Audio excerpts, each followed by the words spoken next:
Warning! The Stone Age Gamer podcast includes a lot of bad language. Cover your motherfucking ears.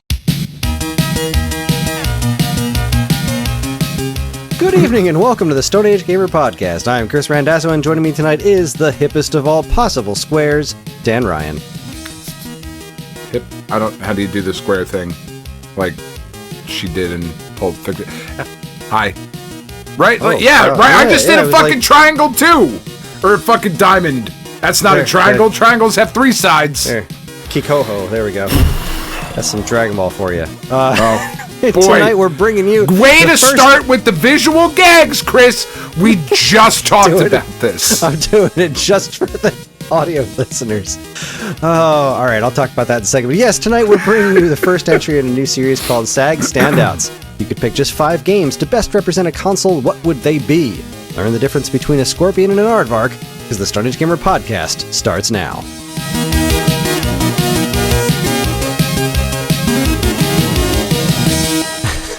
Hi everyone, this is episode 602. It's the week of January 23rd, 2026, and welcome. For anyone new here, this is the official podcast of StoneAgeGamer.com. Dan and I talk every week about what's happening in the world of video games from a retro gamer's perspective, as well as whatever the heck else is going on in our lives. But first, I will just comment on, we had a conversation in the Discord earlier about hoping that this show isn't full of visual gags that don't come through on the audio version of the podcast.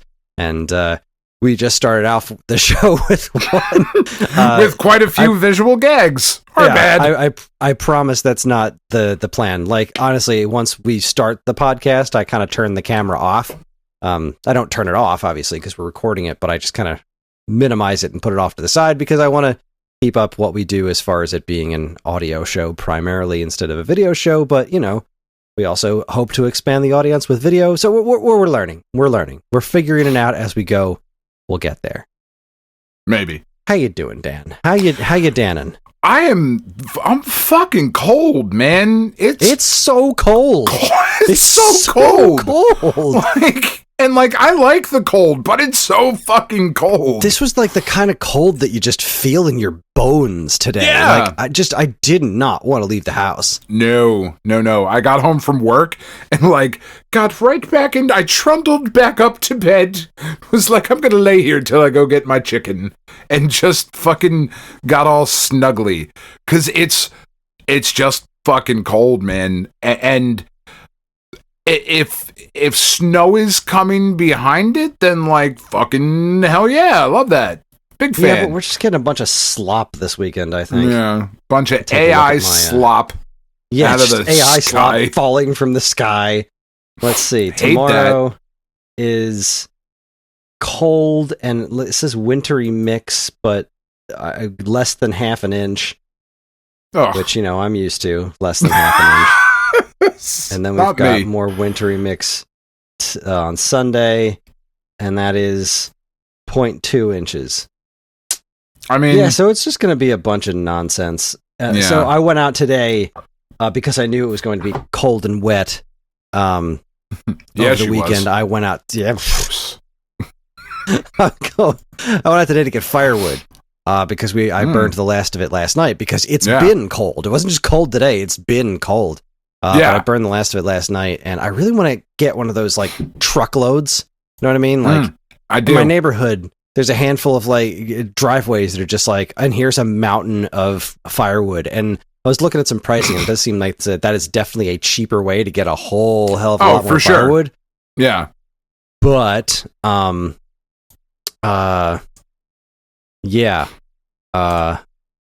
I wasn't able to get it today. So I just drove out and I just lost track. Completely lost track of my train of thought left the station. So a friend of mine just texted me and I was just like, wait, I was talking. I can't talk and read at the same time. So I went out and picked up. I went to one of these local places, some dude's house that just has one of those things with a bunch of $20 for this mountain of firewood. So I got $80 worth of firewood. So I am set, and I am going to do some grocery shopping this weekend. And that's pretty much it. Like, that's my plans for the weekend, are not much other than, like, have some fires and relax. And Karen did this whole, we had an Aldi open up by us pretty recently, and we have not been taking advantage of it. So she just went through, made a spreadsheet, and, like, cross-referenced prices between ShopRite and Aldi, and, like, she's figuring out ways for us to take advantage of Aldi and save some money. Aldi's fucking great, man. Though, it is, but I'm such a brand whore. I hope that I can enjoy the foods that we get from there and not just be a sucker about it. But so Roddy and I just had that conversation. We went to Aldi like a week ago, just to pick up a couple things. By the way, frozen chocolate peanut butter bananas from Aldi are fucking outstanding. But we just had a conversation about that, and I think I realized the only thing I personally like am a brand whore for is cereal. Like, really anything else, for the most part. I mean, I'm sure there's like one or two things that would like stand out, but cereal is the one thing where I'm like, no, fuck generic cereal. It has to be like name brand whatever. Everything else I'm pretty chill with, though. Yeah. I don't know. It's because I was poor for so long. I was just like, whatever, it's fine. I don't have, but I still like would be like, no, I'm getting cinnamon toast crunch, not cinnamon toasty squares or whatever the fuck. You know, bones are so brittle, but I drink plenty of milk. Milk. Fine Austrian with vitamin Miak. R. Oh boy. Yeah. Anyway, I guess we should probably get started. We should probably dive right into Stone Age Standouts or SAG Standouts, Stone Age Game House. This is your thing. What do you want to call it? Stone Age Standouts. Stone Age Standouts. Yeah, I mean, so like that. Basically, my thought on this was that, you know, I really enjoyed going through all of the starter kits that we did, right? We started with 2600, we went all the way up to, you know, current retro, right? And it was a really fun, really interesting exercise. And like, okay, if you're limited to $100, what do you get, right? What do you get to show somebody this is why this system was awesome. These are the things you should play on here. Yeah. However, not so much with this particular list for the 2600, because they're still relatively affordable. And again, we, just like with the starter kits, we're using, I was using price charting for loose copies of the game only, not complete. Right, yeah, that's how we did with starter kits. But this is money is no object. This is money is no object. So looking at, you know, just kind of looking here and being like, okay, if money were no object, right, what would we get? And like I was going to say, with the Atari 2600, it's really not all that different because the games are still relatively affordable. But when we go into some of these other systems, right, there were games that I would have wanted to include in our starter kits, but I couldn't because that one game was $80, and now like that's all I can put. I can, you know, throw one other thing on your here. Entire budget. The problem that I had with Atari 2600 is choosing just 5.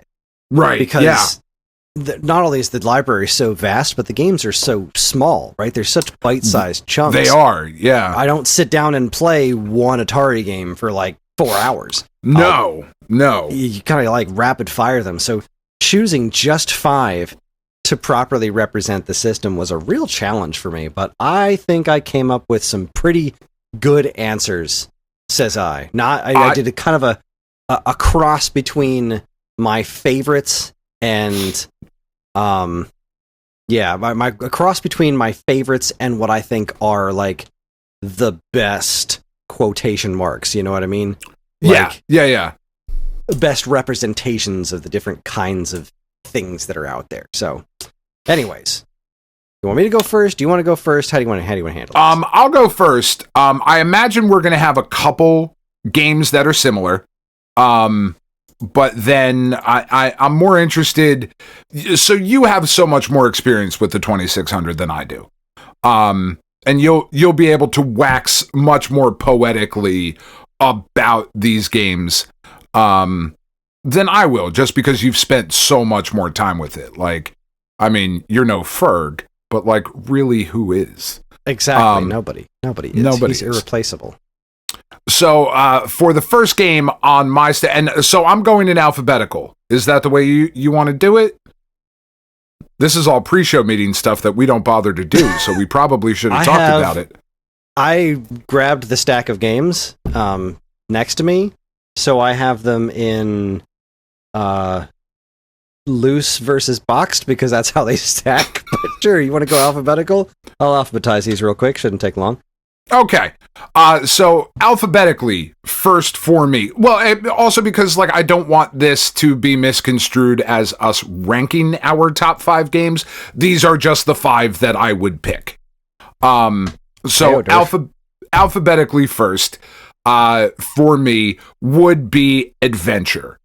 I feel that Adventure, kind of counter to what you were just saying a little bit there, Kris, right? So many of the experiences that you have on the 2600 are those bite-sized, quick-hit little experiences.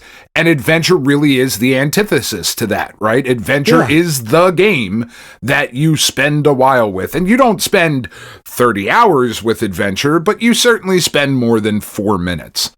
Right. I also think not just in the because the game is really fun, like with its incredibly simplistic graphics, and you're a square and you've got and they're ducks or chickens or whatever. They look like the fucking Dave's Hot Chicken that I just had.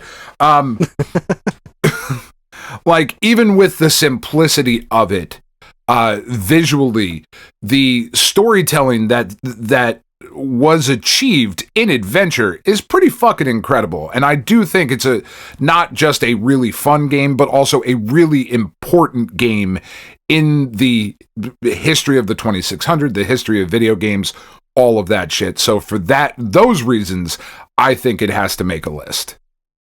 Yeah, I am right there with you. Adventure was in fact the first game on my list as well. And yeah, so Adventure was one of those games that I was always very fascinated with when I was younger, and had a hard time wrapping my head around it. And this was kind of why I fell in love with Metroid, which is kind of an interesting connection there. Yeah. My problem with Adventure is that the castle doesn't line up logically. You know what I mean? You go into it and you go left, and the screen to the left is not what's next to that room. It's like it kind of warps all over the place. And I was never able to wrap my head around the lay of the land in Adventure, so I always had a really hard time with it until I was older and was able to like look online and see a map and say, okay, I can figure this out now. Because I used to always try to draw it and be like, but this room doesn't connect to this room. How is this possible? This doesn't line up. How could I do that?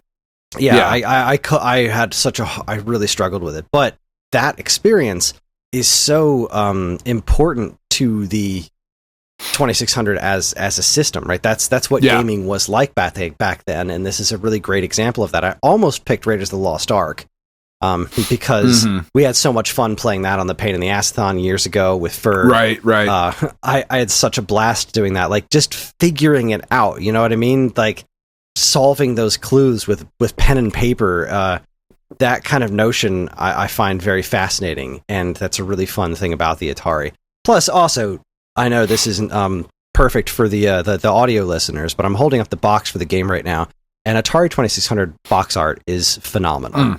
I love, especially these I don't know, I call them color boxes. I don't know what their official name is, but the first party Atari titles, the artwork on these things is great, and I've always loved this art because the dragon that's on it is so weird. It's like going through the maze, but it's like it's got all the little loops of his body like going throughout the maze. I've always thought that was a really cool look. And it helped lend to the just what the using your imagination to fill in the blanks in the game itself, what those dragons looked like, and the damn bat that would steal your stuff, and picking up the bridge to cross things, and of course the Warren Robinette secret room. Like, there's so much cool stuff in here. It is an extraordinarily important piece of video game history. And again, like I was saying about Metroid, like that's when I first played Metroid and I started drawing the map, and the map made sense. You know, the rooms actually connected to each other in that way. Same with The Legend of Zelda. that was the watershed moment for me. Like, oh, okay, this actually, I can understand the geography in this one. This is great. But yeah, I learned it from Adventure. Just confused the heck out of me as a kid, but I was always so drawn to it. Yeah, Adventure, great pick. It's a great game, and one of the, I didn't pick anything for this list that I don't think, and I don't know that it'll be the case in other lists that we do. But everything that I picked for this one, I legitimately believe holds up. You know, like even with an Adventure, I think is maybe the one that's closest to not holding up. But I think it's like as good and as enjoyable today as it's ever been. I concur. So yeah. So second game on my list, and I'm guessing this is on your list, but maybe not. That would be the cleverly titled Shoot Rocks, also known as Asteroids. Oh, I struggled with this one. Actually, hold on a second, because I know this will. You talk. I'll be right back.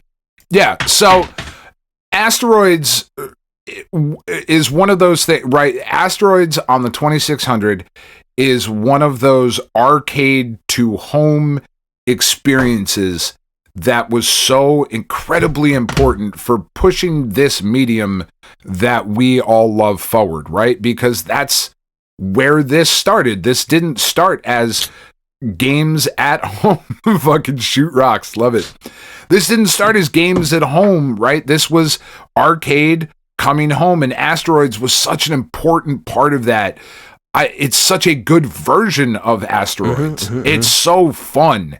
Asteroids is such a simple concept, but it just worked so well on the 2600 and really did deliver a pretty fucking authentic experience. You know, we're not talking a first attempt at Pac-Man here, home or arcade to home port. This is pretty damn close to what you were getting in the arcades. And it really, even without the rose-colored glasses, still really holds up and is still just an absolute blast to play. And I would argue was one of the reasons to have a 2600. For sure. Yeah, this one almost made my list. I really, really considered this one. I had it in my hand, and then I wound up putting it back for various reasons because the other games that I picked were able to nudge it out. But usually when I go to play Atari, Asteroids is one of the first games that I pick because that 2600 port it's slightly simpler than the arcade one, which makes it a little bit more manageable. I love the sounds of the Atari Asteroids. I love it's so good. It controls so well.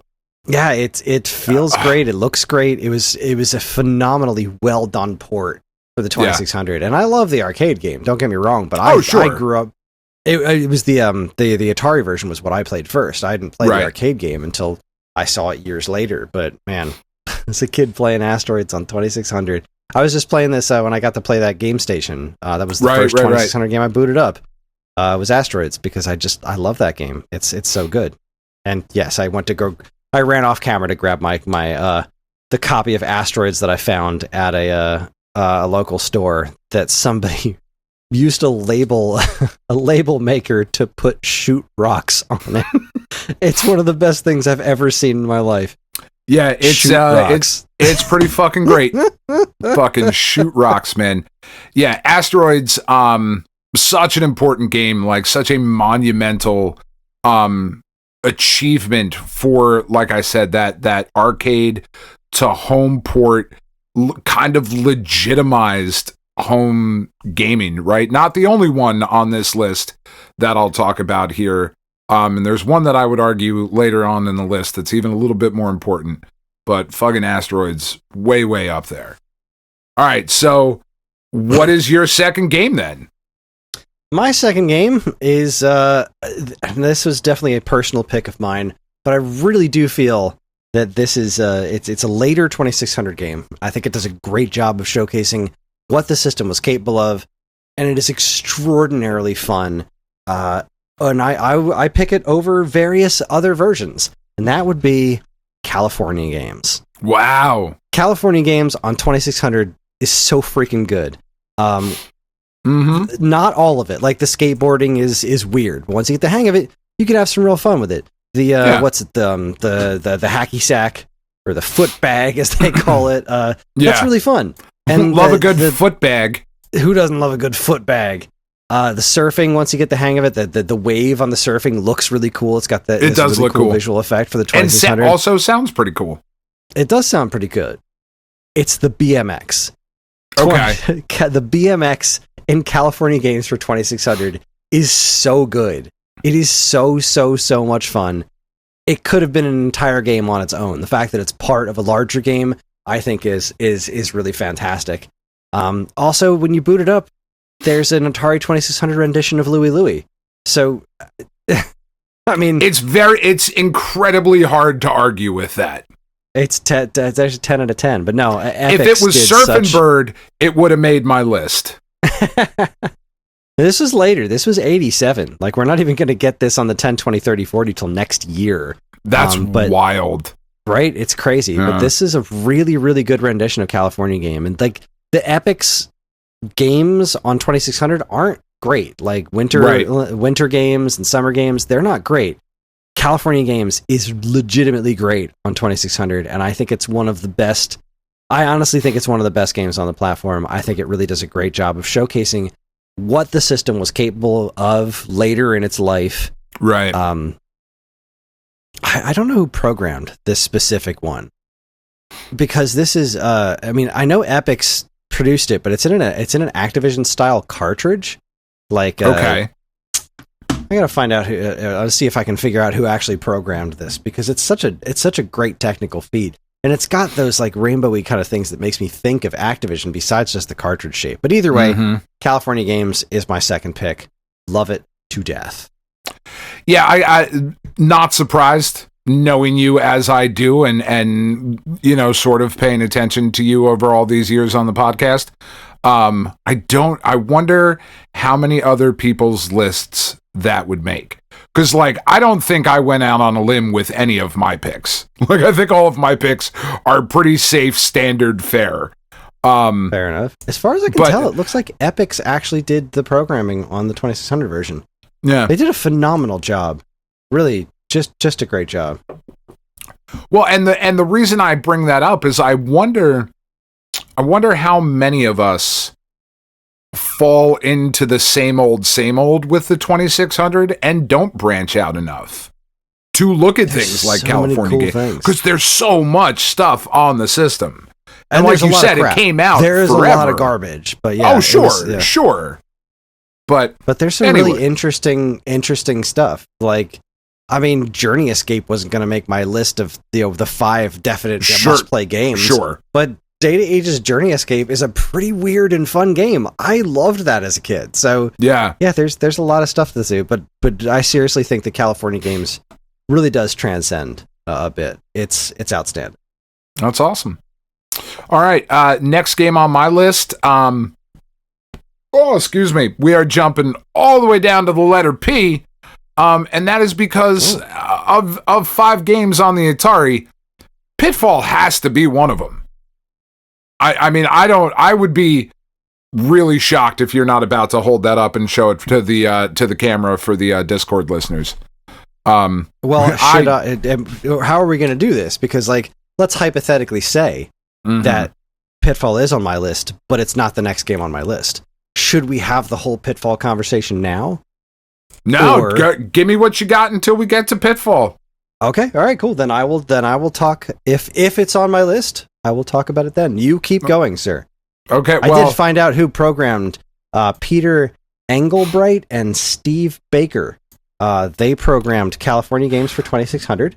Okay. Peter Engelbright was also responsible for, let's see, he did Captain Bible in Dome of Darkness for MS-DOS. He did game design.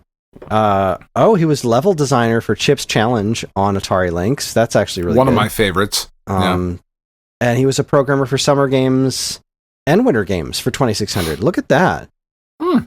California Games is a really big step up from those. That's really cool. Oh my God, this was 88 actually. The 2600 was copyright 87, but California Games came out in 88. Seriously? That's insane. Wild. Yeah. Whereas Steve Baker, I know this name. He's got he was also a programmer on Summer Games and Winter Games for 2600. Oh, he was the programmer for Defender on Atari 8-bit, not 2600. But still, that's pretty solid. So yeah, these dudes did some great work. Yeah, like there's some talent there. Obviously. Yeah. All right. Well, so we're talking about Pitfall. So Pitfall was the next game on my list, and the game after that, it just has to be on your list because it's Space Invaders. So I'm just going to go down to my last game, which I don't. You don't have anything more to say about Pitfall? No, we'll wait till we talk about it with you. Or is it not on your list? I guess you have to ruin it. I'm not spoiling. We'll spoil nothing, sir. Okay, so I'm just going to jump down to that you didn't give anything away there. You're like a steel trap. No one has any idea, Kris. I wonder. I am a mystery wrapped in an enigma, wrapped in a Stone Age Gamer t-shirt. Wrapped in a Stone Age Gamer t-shirt. So, wrapped in a warm hug. So, the last game on my list, I would argue, is the most fun you can have multiplayer on the 2600, and it's Warlords. Warlords. Really thought about that one, too. Is so fucking great. It's so great. It is, so how would we say, right? Because it's a paddle-controlled game. Would you say it's like antagonistic Breakout?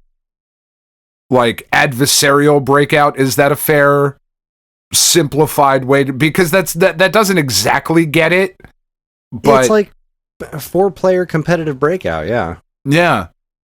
So just bouncing shit around, trying to destroy 3 other people's castles.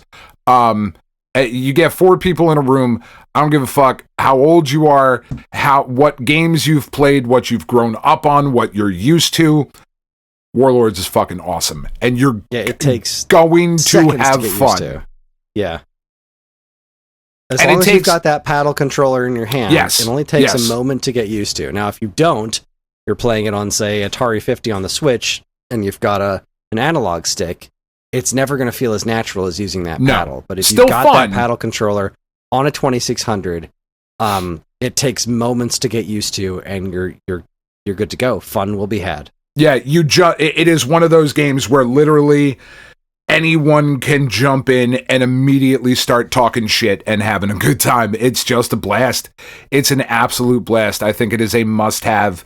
It was on my my starter kit list.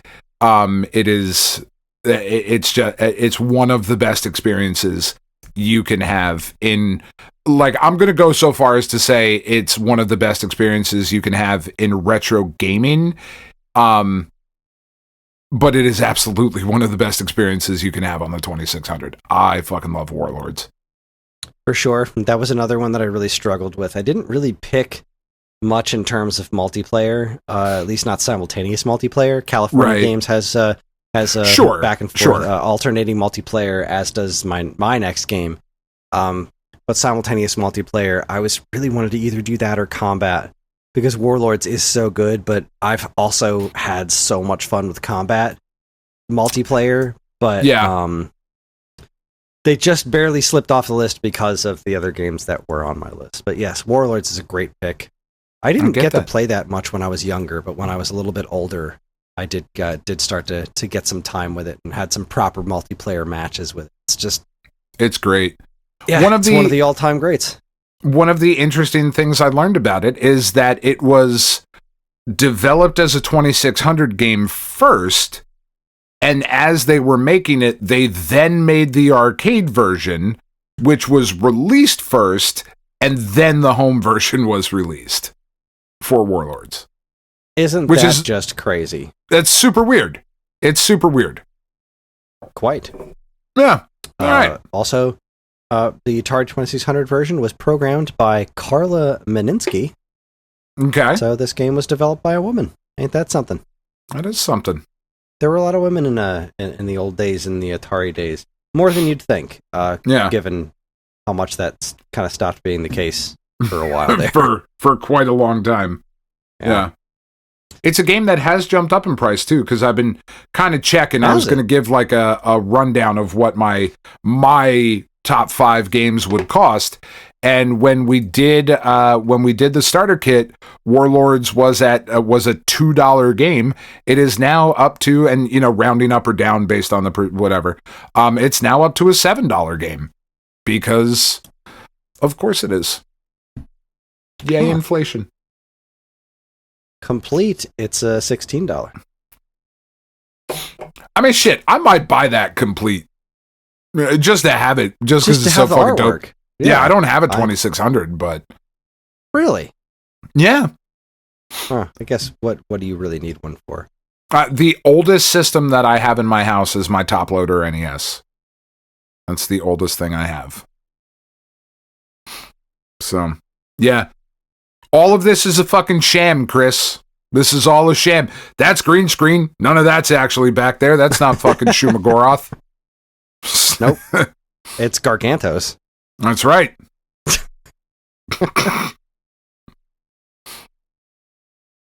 Anyway. Liquid refreshment. Anyway, all right. Good pick. Yeah. So my next one is actually... I don't know how to build this up. My next pick is Junior Pac-Man. Okay. I wasn't sure. I knew you were going with a Pac-Man. I wasn't sure if it was going to be Junior or Miss. It's not going to be the original Pac-Man, because the original Pac-Man, for as important as it is, it's not a great game. It's a really fun game. I had a blast with it when I was a kid. Sure. But, if you didn't know any better. Ms. Pac-Man is actually quite good on 2600. But this game, Junior Pac-Man, is a marvel. This game is so freaking good. The screen scrolls, which I know is one of those things that some folks don't love about a Pac-Man game, but the arcade version also, the whole thing was that the levels were too large to fit on a single screen. Right. And the way it's programmed is it's not so bad where you can't, it's not the end of the world that you can't see the ghosts at all times. Now, I know there's a lot of I think it does change things a bit when you can't actually just see the entire playfield at a glance. But the fact that it scrolls vertically, the fact that it looks so good, sounds so good, plays so good, it's so good. This is way better than the arcade version, as far as I'm concerned. I have messed with the arcade version a handful of times and have never had very much fun with it. The 2600 one, there's just got this really great feel to it, this wonderful personality. And when you're thinking about these kinds of games from this era, Pac-Man's such an important thing to consider for that. And if I had to pick one for 2600, I picked Junior Pac-Man every time. Again, it was kind of a hard choice because there's so many in the spacey shooter arcade style genre that I wanted to pick. But I didn't want to just pick 5 of those. So that's why stuff like Asteroids took a back seat. And I was like, well, I got to pick something like Pac-Man or Dig Dug. And honestly, of any of those kinds of games, the Junior Pac-Man is so good. This is my copy from when I was a kid. For anyone listening to the audio one, the labels all torn in these corners, because these later ones, these red label guys, they had like the cartridge shape underneath was these corners are hollow. Yeah. And just being a kid, I couldn't resist poking through it, which really bothers me. I have to get this game complete at some point, because this is really just one of my favorite 2600 games. And the fact that I don't have that one complete is really bothersome. How much does that go for these days? I was just about to pull it up. Junior Pac-Man, complete in box. $28. That's a lot of dollars. That's not crazy. For but for an Atari game that I already own, I'm sure you can. I was going to say, I'm sure you can find a box somewhere. Yeah, if I can just track down a loose box or box and manual. I don't think I have the manual for it anymore, but it's one of those games that I feel like deserves to be complete in my collection. I really should track one down one of these days. Yeah, right? Like, it's one of those ones that's really important to you, so you want to have it preserved and I was so floored by this one when I played it as a kid. The first one I got was Pac-Man, and I hadn't played the arcade version, so the 2600 Pac-Man was my first Pac-Man, and I thought that was really cool. And then we got Ms. Pac-Man, and that was like worlds better than regular Pac-Man. Oh, it's so much better. It's so good. I loved the heck out of that. Like, even taking out like the arcade conversation, like the arcade to home port quality conversation, Ms. Pac-Man's a better game Like, Miss Pac-Man is better than Pac-Man. I would agree with that. But then when I played Junior Pac-Man on 2600, I was blown away. I was absolutely blown away by everything about it. It's such a great looking 2600 game. Just love it. All right, so the next one, running down my alphabetical list, you called it. Can't have a list without having Pitfall. You just have to have Pitfall. You just have to. I really did consider throwing Pitfall 2 on here. There's something on my screen. I really did consider doing Pitfall 2 instead of Pitfall 1. But for as amazing as Pitfall 2 is, and how much I enjoy that game, maybe a bit more, right? There's a brilliant simplicity to the original Pitfall that Pitfall 2 doesn't have. It's a really expansive kind of a thing, whereas this one kind of has that very concise, find all the treasures within the time limit and not taking damage, etc., kind of thing to it. Yeah, it's got that very specific game loop that is so fucking addicting and is just great. Marvelous simplicity to it. And I remember the joke in the beginning of the episode. I remember as a kid, like, if you just have the box, then you can tell that there's a scorpion in the game. But if you didn't have the box and you were like me and you just played a loose cartridge, the loose cartridge just has a screenshot on it. It doesn't have the artwork. Right. And I thought that little thing down in the bottom was an aardvark, not a scorpion. I don't know why. It doesn't really look like an aardvark. I don't know what made me think that it was, but it's that's what I aardvark thought it was. Jace. It looks more like an aardvark in the actual game, because I'm looking at this on the cartridge, and even with all the Actiplaque, I can tell this is not an actual screenshot from the game. The Actiplaque? Is that what that's officially called? It's what it's generally referred to. That. The glue on Activision labels in particular, there's glue that kind of eats through the labels, and people call it Actiplaque because it was common on Activision games. But yes, I'm not that big of a nerd. Apparently, you don't listen to the 2600 Game by Game podcast as much as I do. That's fair. I don't listen to any podcasts anymore. No offense to anyone. I love all of you, but yeah, that in the game, I always thought it looked like an aardvark, and then I found out it was a scorpion when I saw the box later in life. Because why would an aardvark be running around underground trying to kill you and trying to kill you with its tail? It's just such an iconic piece of gaming history. Like, that's one of the really cool things I think about the 2600. And it's kind of wild, right? Because once the NES came out, like, Nintendo kind of became the default thing that our parents just called video games, right? Like, you're playing Nintendo. Like, it didn't matter what you were playing, what system you had, you were playing Nintendo. And so many iconic video game moments throughout history. Yeah, or the Nintendo tapes, yeah. But these were Atari. You were playing Atari. Have you played Atari today? Have you played Atari today? And so many things on the 2600 are so foundational and so important and are just for a certain age of gamer. Even if you, like me, didn't spend a lot of time with it. I never had an Atari growing up. My buddy Nick did. So I would go over to Nick's house and we would play Atari. But all of those sounds from Pitfall are just fucking ingrained in my mind. And, you know, I couldn't pick out sound. I mean, that's not true. I could pick out when Kratos says boy in the new God of War games, but like just sound effects in God of War games, you know, like, no, okay, the swinging chains, that could be any number of things, but so many things are so identifiable from that era, and Pitfall is just chock-a-block full of them. Right. And it's that jumping sound, the swinging on the vine. Yeah. Like, you say that to a certain age of gamer and they can fucking hear it. Yeah. Outstanding. Yeah. All right. And so the last one on my list was Space Invaders. Because it fucking has to be Space Invaders. It has to be Space Invaders. I really struggled with Asteroids, Missile Command, and Defender.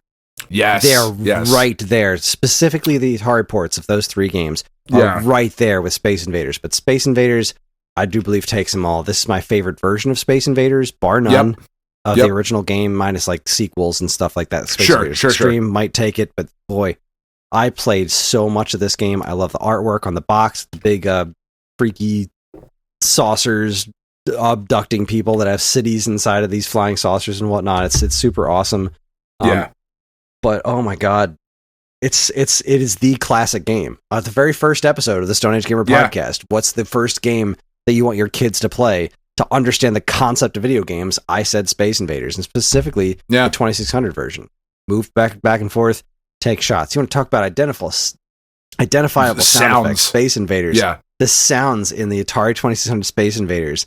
Like, I know the arcade version also has those really, really iconic sounds. Sure. But the 2600 versions, that was sounded more like gunshots almost. Like, it's so to me, it always sounded like an army marching forward. Like, exactly, an army marching forward. Coming to get you.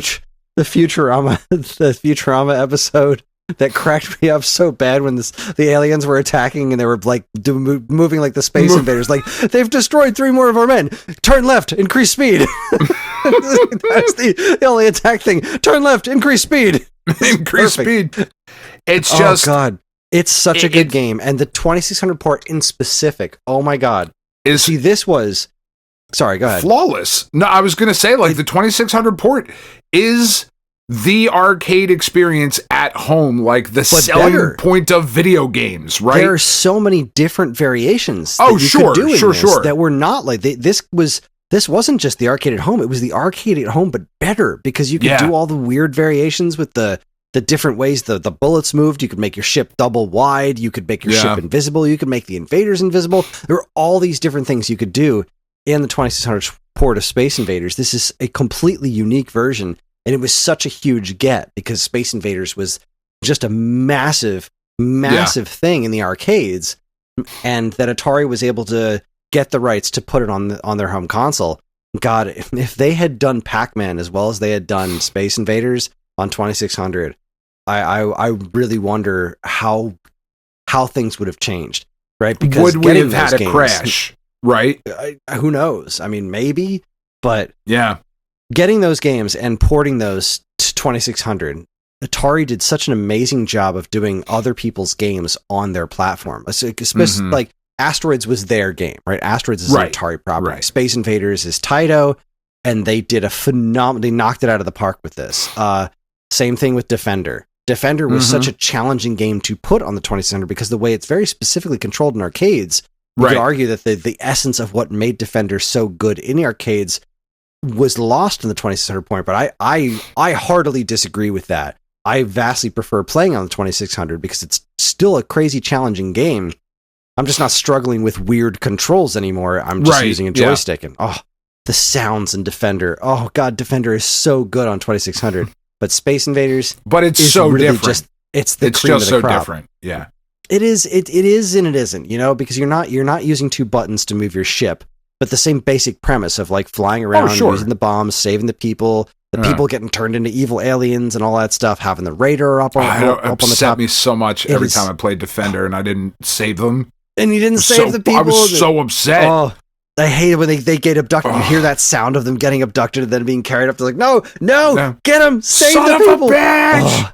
But God, Space Invaders, like, I don't think a list of like the best Atari games is a legitimate list if Space Invaders is not only on there, but if it's not number 1, you better have a really fucking good argument as to why it's not. And I know that a lot of people will make the argument that there are other games like Space Invaders that do it better, and I disagree.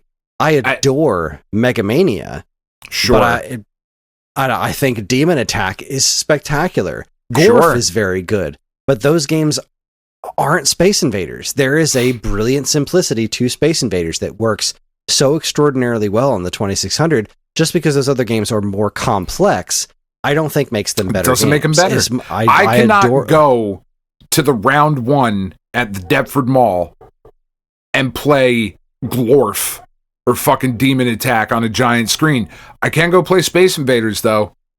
It's Gorf, not Glorf. Gorf. Sorry, Gorf. I said Glorf. How do you not know drunk. Gorf, Dan? I do know Gorf. I'm fucking drinking.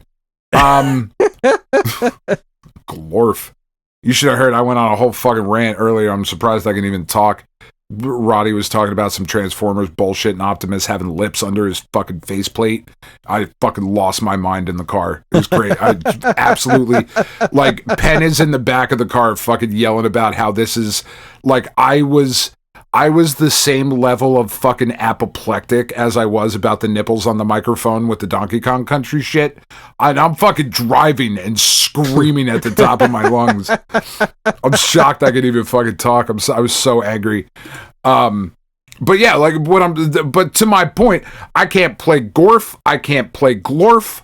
I can't play fucking Demon Attack, but I can drive down to this gigantic arcade that's like 40 minutes away from my house.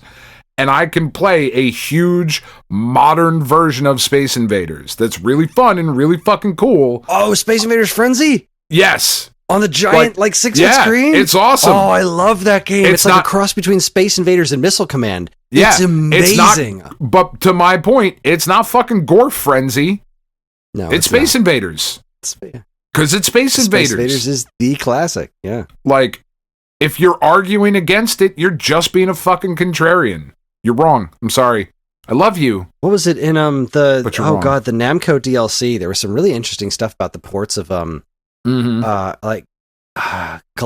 on 2600. I think they were working on a Galaga 2600, I think. Really? No, it's Xevious. Sorry, I was thinking of I do like Xevious a lot. Yeah. Yeah, so there was a Galaga 2600. I think this is a homebrew thing from later, because there is a Galaxian 2600, which is quite impressive. And then there was they were actually working on porting Xevious to 2600, and you can see some gameplay footage of it in Atari 50, and it's like you can see why they canceled it, because it's like this just doesn't quite work, right? But it's still so impressive. Like when you see it in action, like, boy, they came really close to making that work. That's wild that they came this close to making Xevious work on Atari 2600. It just doesn't quite get there, but man, is it cool. There's again, as great as Galaga and Galaxian are, Space Invaders, and this Space Invaders is just one of the best. Yeah, there you have it. Absolutely love it. Yeah, that's it. That's the first Stone Age standouts in the books. I'm going to run down my list real quick and give you the valuation on them according to price charting right now. Just out of curiosity, not that money is the important thing here, but I guess this is just a way to compare which one of us is an expensive or cheap date. So my list here, again, just alphabetical, not importance-wise or any sort of numerical order. Adventure, Asteroids, Pitfall, Space Invaders, and Warlords, which you could pick up for a grand total of $55 today, according to price charting. Well, how much is Adventure going for? Wow. Adventure 17. Complete copies of Adventure going for $60 now. Yeah. New, it's like 1,100 or some nonsense. Yeah, it's 1,800 for a new copy of Adventure. I mean, I'll fucking shrink wrap it for you. I don't, you know. Well, it didn't come shrink wrapped, I don't believe. I think this is one of those ones that originally came glued shut. Oh, no shit. Yeah, a lot of Atari games came with these like flaps across the back that were glued. They didn't have like the hang tabs would go right on the cardboard. Some of them were shrink wrapped. I don't believe this was. But anyway, I didn't do the math on my stack, so you're just gonna have to deal with it. I don't know. That's all right. Again, these are not things that we discussed beforehand, and we probably should have, but then it wouldn't be this show. Well, California Games loose is about $8. Junior Pac-Man is $13, so probably about the same-ish price. Yeah, right around 50-something bucks. Yeah, right around 50-something bucks. No, we're talking about the same. Yeah. About the same situation there. Okay. Well, I guess that wraps up the first segment. That wraps up this, so we're going to take ourselves a quick break. When we come back, we are going to talk about week-old news, talk about what's been going on in the news as of last week when you're listening to it, as of today when we're recording it. You're listening to the Stone Age Gamer podcast from geekade.com. Stick around.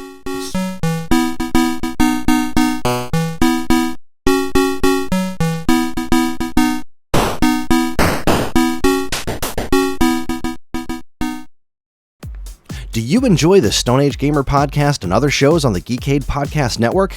Do you wish you could listen to them sooner than the regular unwashed masses? Do you wish you could contribute in some way? Well, then you should check out the Geekade Patreon. Yes, the Geekade Patreon is a wonderful and very much appreciated way for you to help us pay the bills and keep our shows running week after week. As a Geekade patron, you'll get a monthly podcast topic schedule and early access to nearly every show on the Geekade Podcast Network, as well as access to a patron-exclusive monthly show called DC's Amazing Movie Time from the creators of the Weekend Rental podcast. So head on over to patreon.com/geekade and become a loved and appreciated member of the Geekade Patreon team and get early access to shows like the Stone Age Gamer podcast, this week's episode, Turning Tracks, and a whole lot more. See you there.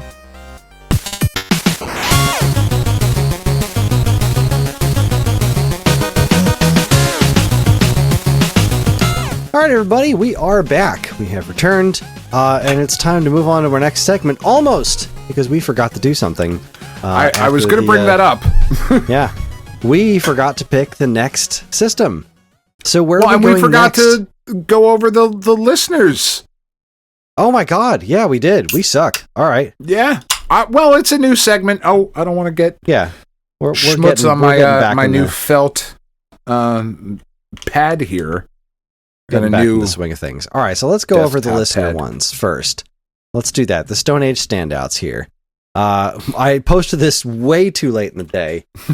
So, like 20 minutes ago while we were recording. Yeah, like before we started, like really maybe an hour at most before we started recording.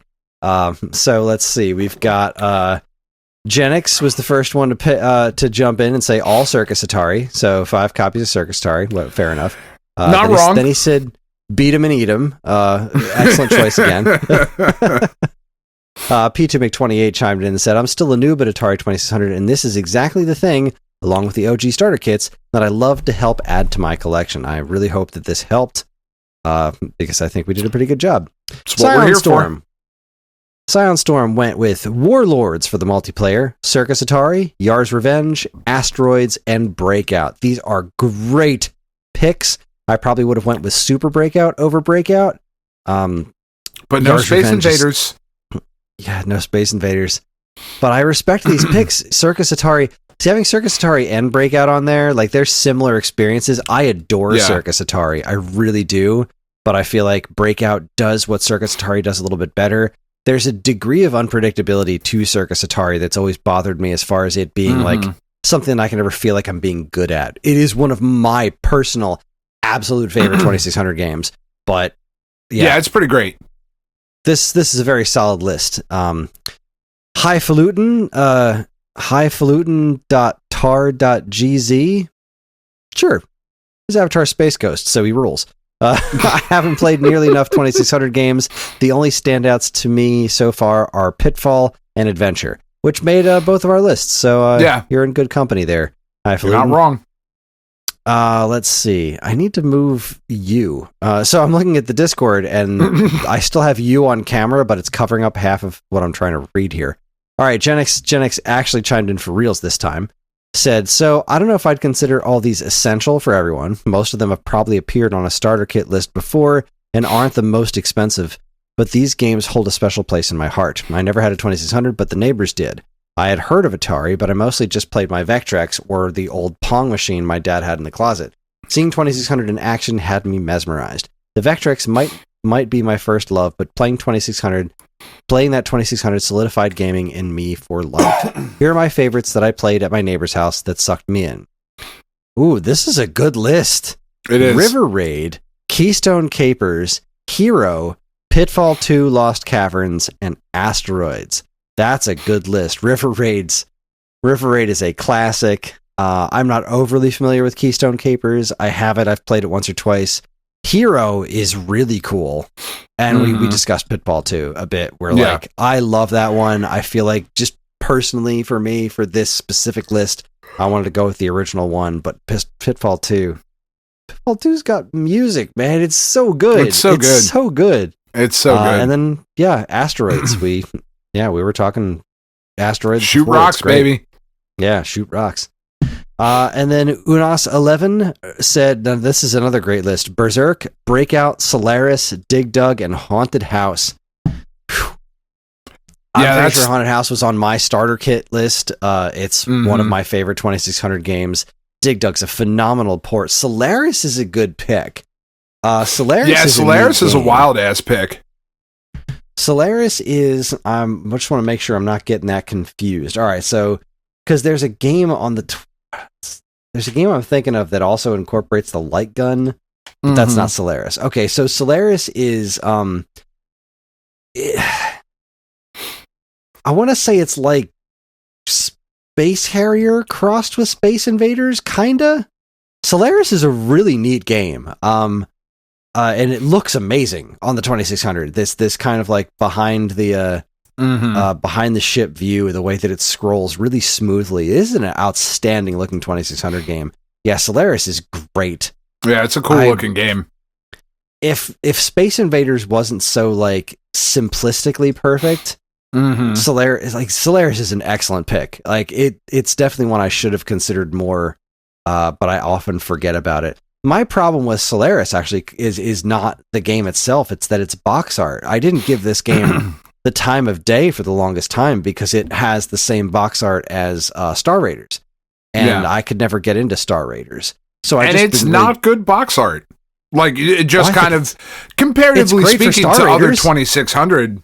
It's great for Star Raiders. Yeah, it's fine. Oh, I thought it was great. Oh, it's wonderful because the Star Raiders was about that keypad, right? Sure. And you had the oh geez, I'm just want to pull up a picture of it so I can look at it.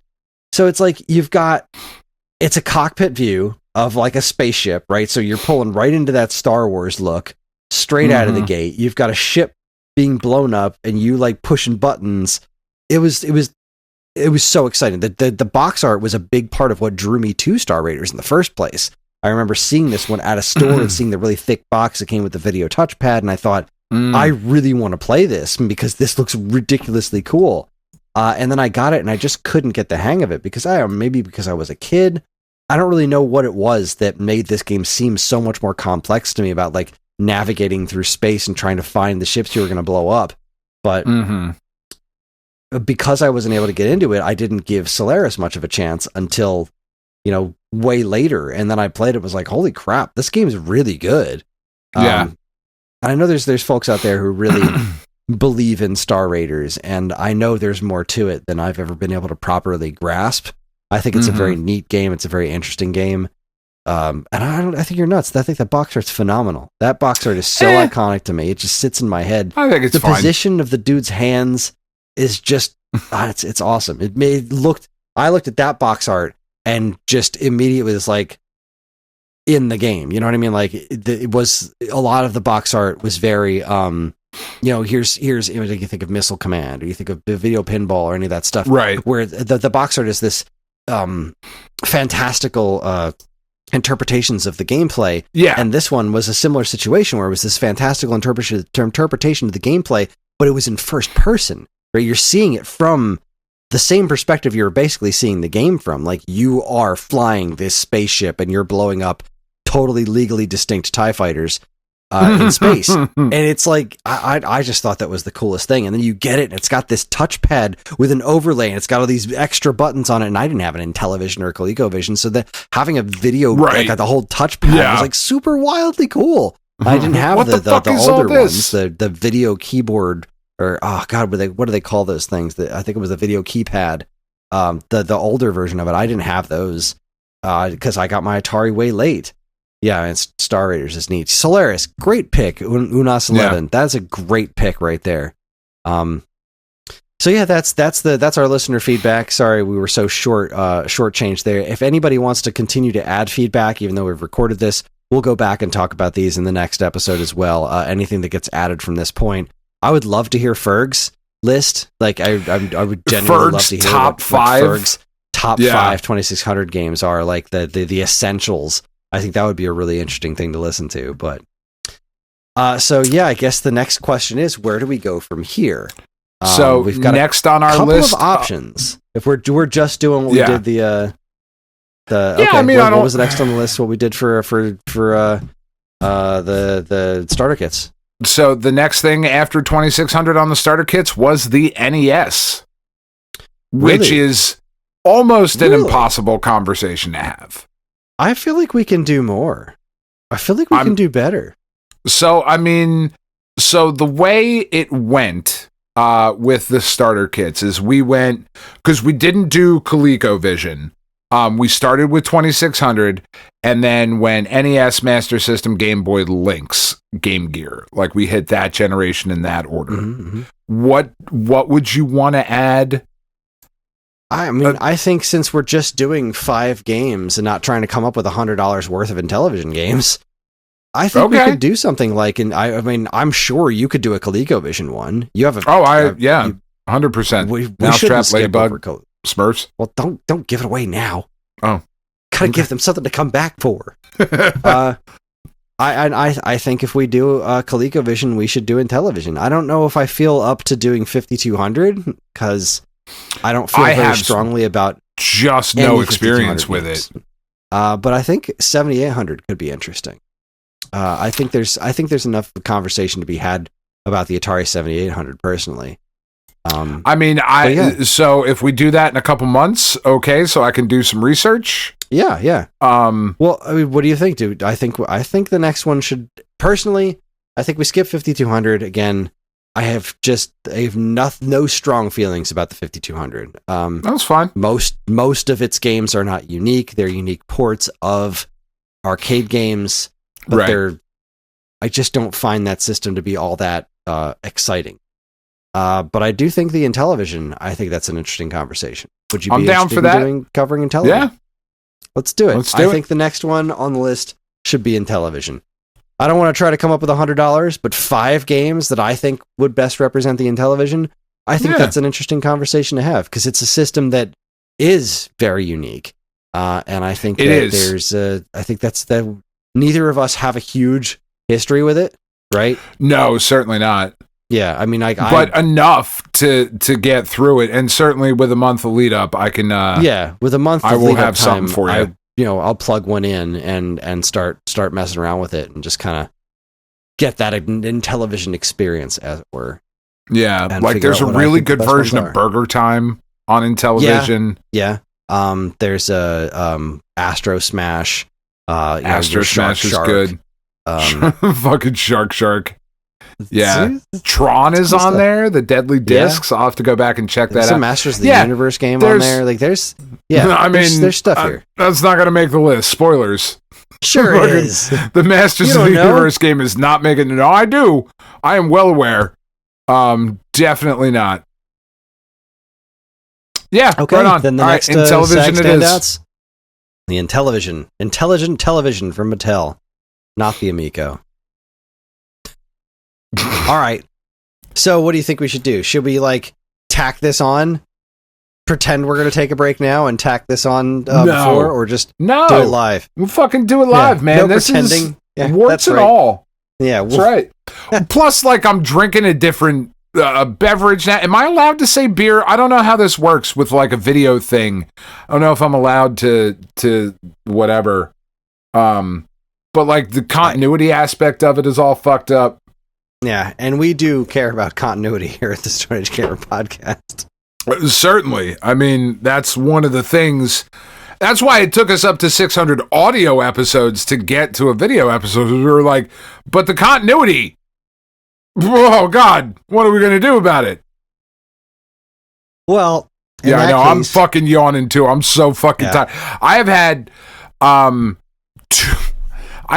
two 24-ounce Wawa coffees today, 2 bottles of Diet Mountain Dew, and a couple of Diet Cokes at fucking Dave's Hot Chicken, and I'm still I'm ready for bed though. It has done literally nothing for me today. And that's not an insignificant amount of caffeine. Well, in that case, it's time for my favorite segment, your favorite segment, everybody's favorite segment. Strap yourselves in for Week Old News. Welcome to Week Old News, where we discuss all the news that was new a week ago. First and foremost, I'm going to jump in first. I'm going to jump in and start talking. I'm doing it raw.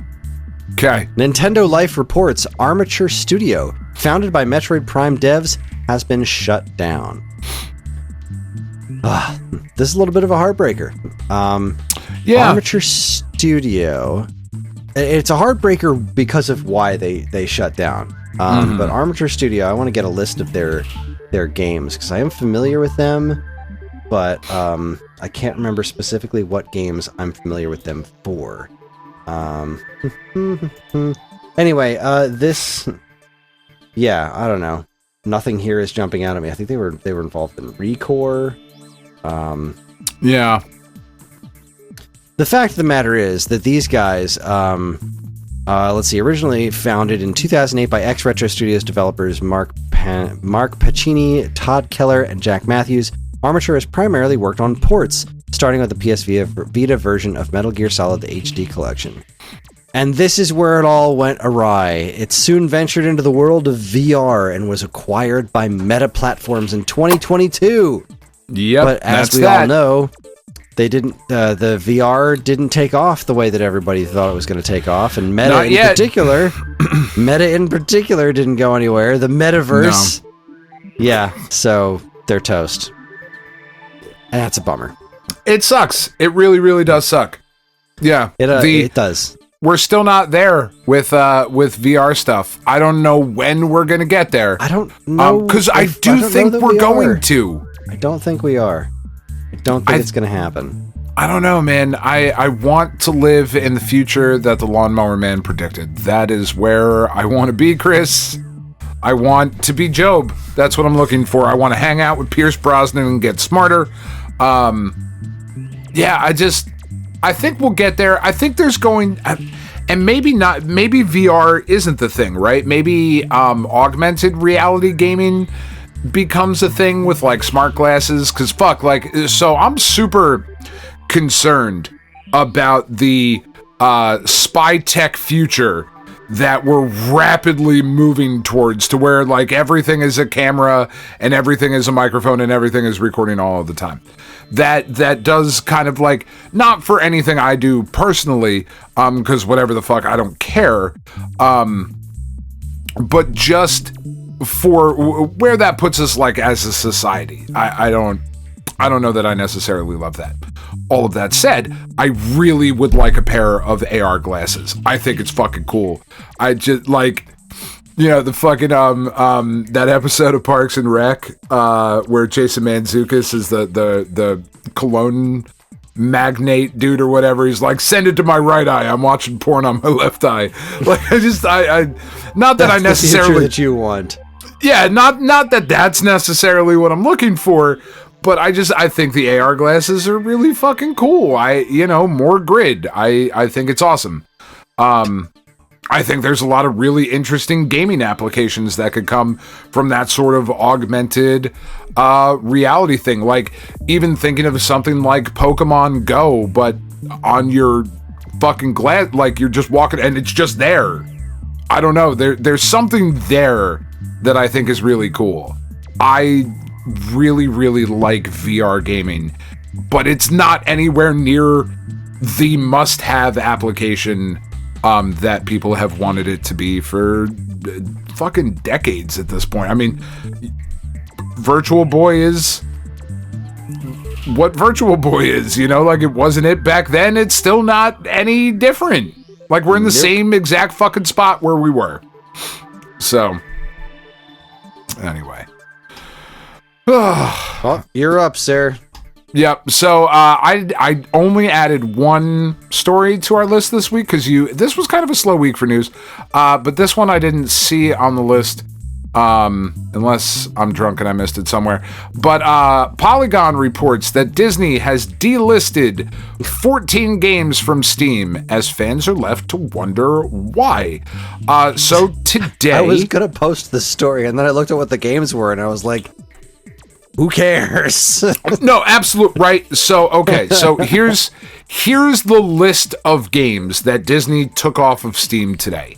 Afterlife, Armed and Dangerous, Chicken Little, Ace in Action, Fairies, Tinkerbell's Adventure, Hercules, that game's pretty good. Planes, Princess and the Frog, Winnie the Pooh, Cars, Radiator Springs Adventures, Finding Nemo, Toy Story Mania, Lucidity, Phineas and Ferb, New Inventions, Phineas and Ferb, fucking dope-ass show, and Stunt Island. And you're right. So, like, you look at that list of games, right, and you're like, fucking who cares? They took them off of the store without any warning.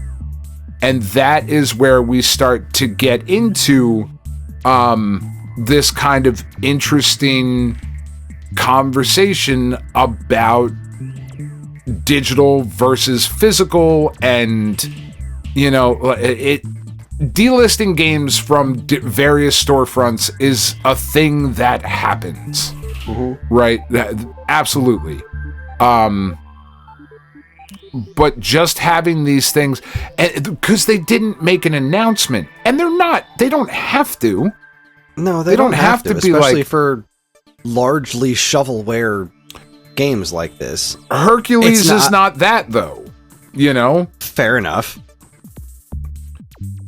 But it's just, it's an interesting, yeah, it's the thing that is constantly concerning about a digital-only future, right? As much as I just said, more grid.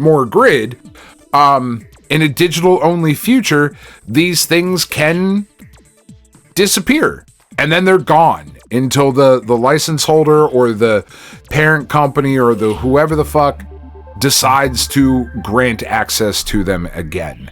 And that is, and I joke concerning when I say who cares, because, like, honestly, how many people are really playing these games right now? But these games were a lot of people's childhoods, right? The kids that grew up when these were coming out, these movies were a big deal, these shows were a big deal, and they loved these games. So it is kind of a big deal to a certain set, and the fact that they are no longer available is a thing. But then again, a lot of these kinds of games, this kinds of licensed stuff, it is expected that it's going to disappear eventually, because no matter what, there is that whole aspect of it.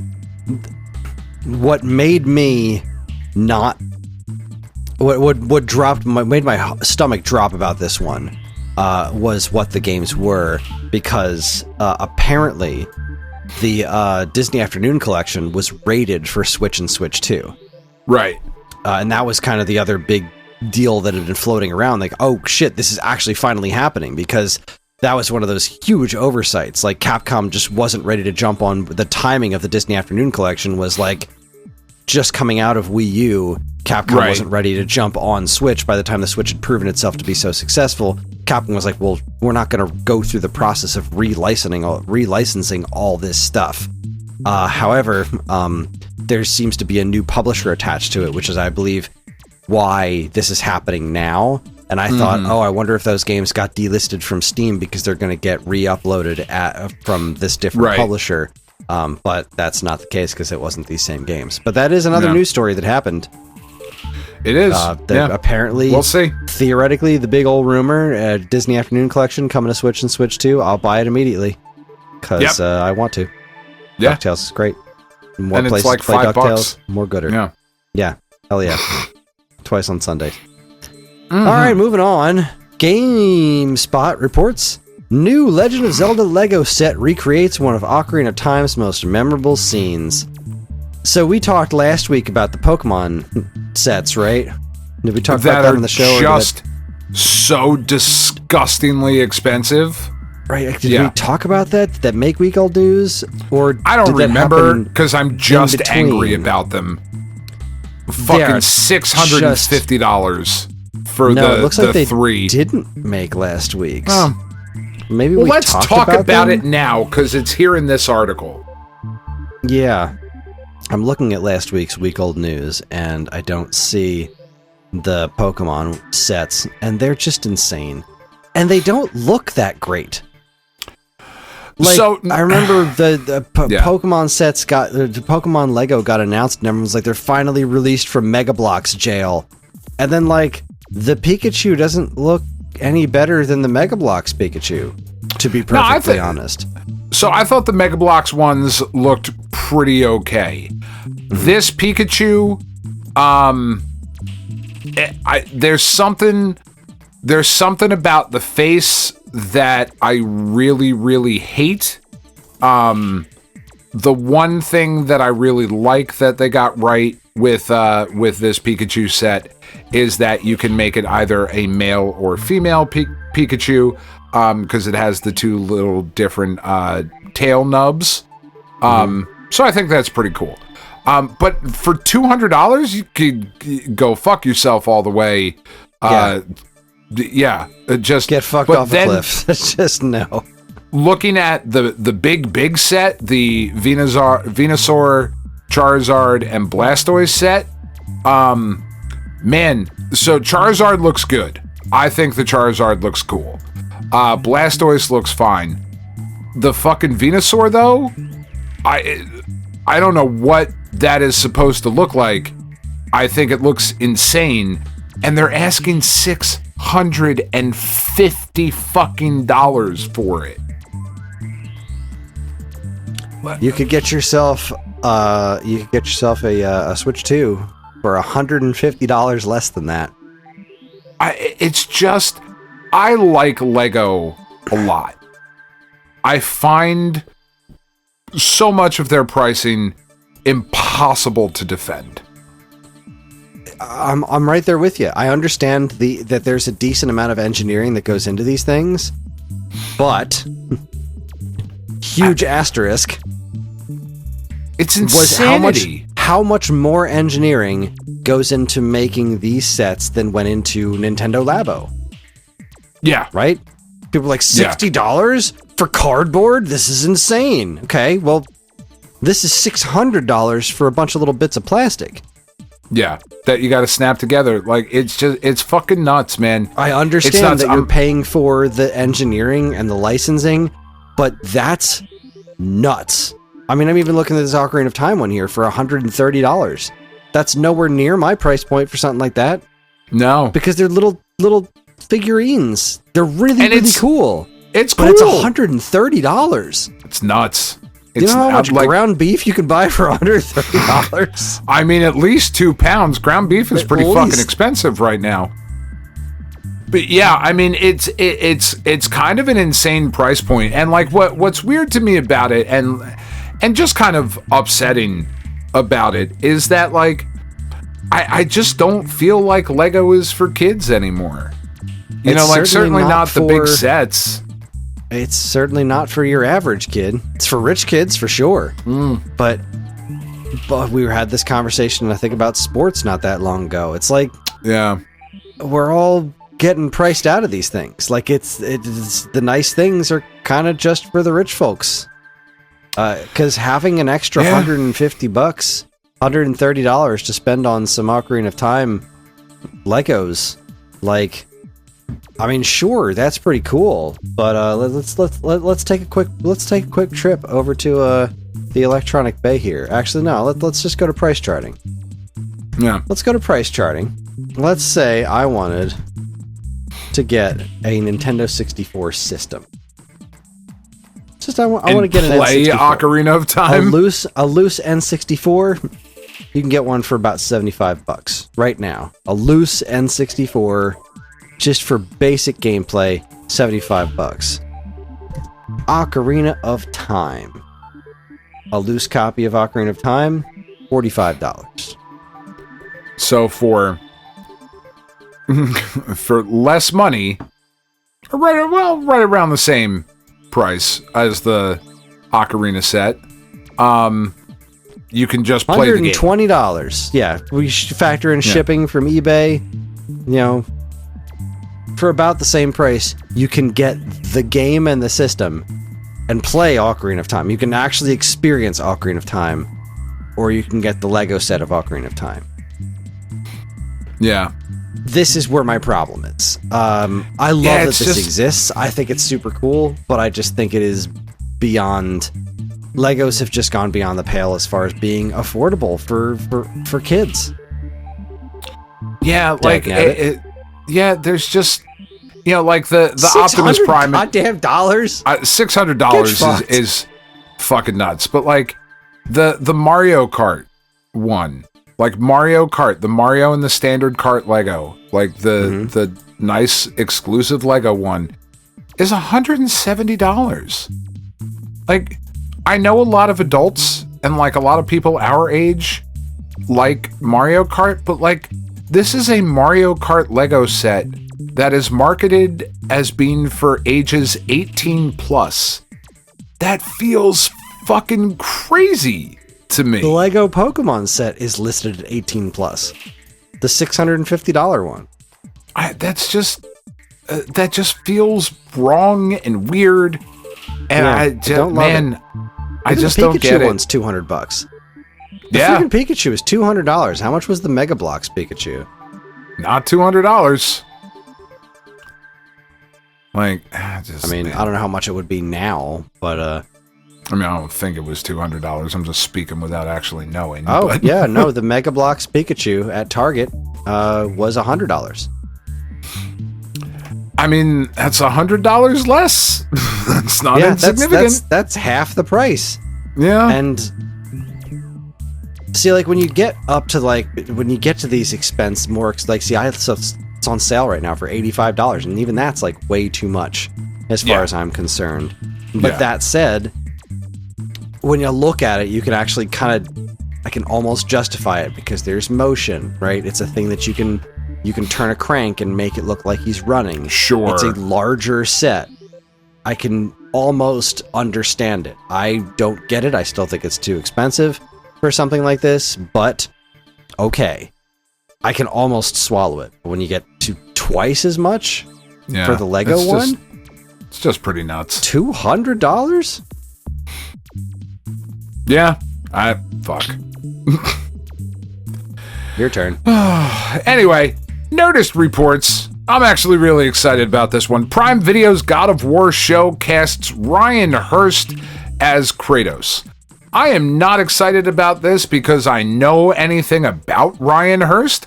I am excited about this because Ryan Hurst looks like Kratos. And he's got the beard. He's got hair in this fucking picture that they showed off. He's got like long hair pulled back in a ponytail. He was on what the fuck was that? Sons of Anarchy. Sons of Anarchy. He was Opie in Sons of Anarchy, and I love that. But what I think is more interesting is that he was Thor in Ragnarok. Yeah, I was getting there. He was a different character in God of War game.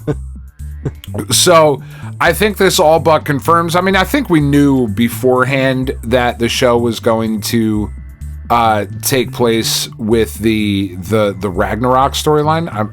I think we knew that, but this looks to kind of confirm that, right? Like, that's the Kratos we're getting, is Ragnarok Kratos. I don't know that I would say this necessarily confirms that. I mean, because he did a voice in the game. No, I'm just saying, like, his look. He looks like Ragnarok Kratos, not original series Kratos. Yeah, I guess his current beard is the thicker beard. Mm-hmm. I really don't know. Yeah, he just had the little chin pubes. Yeah, he was in the original. I don't know. I mean, either way, I would prefer to see them start from there. To be perfectly honest, I think the whole thing of, I would love to see them start from there because there's so much more story to tell if you go back to the original God of War. Like him being, Dad of War. Yeah, I think is more interesting because of what came before it. You know what I mean? Because of knowing that backstory. He came from this, like the whole thing, like, I'ma kill the gods. Fuck them. Like, that was a really cool starting point. I think that's a great beginning point for this kind of a story. I think that would make for a great show. I'm very curious what they're going to do with this show. I really am. Yeah, this article does say that the live action series is going to follow the last two games with Kratos and his 10-year-old son Atreus. Okay, fine. So, I mean, which is a great story. I mean, I think you're right. I think there's definitely some intrigue there, but I mean, it could be told in a flashback very similarly to how it was handled in the first God of War reboot, whatever the fuck. God, I wish they had given it a different name.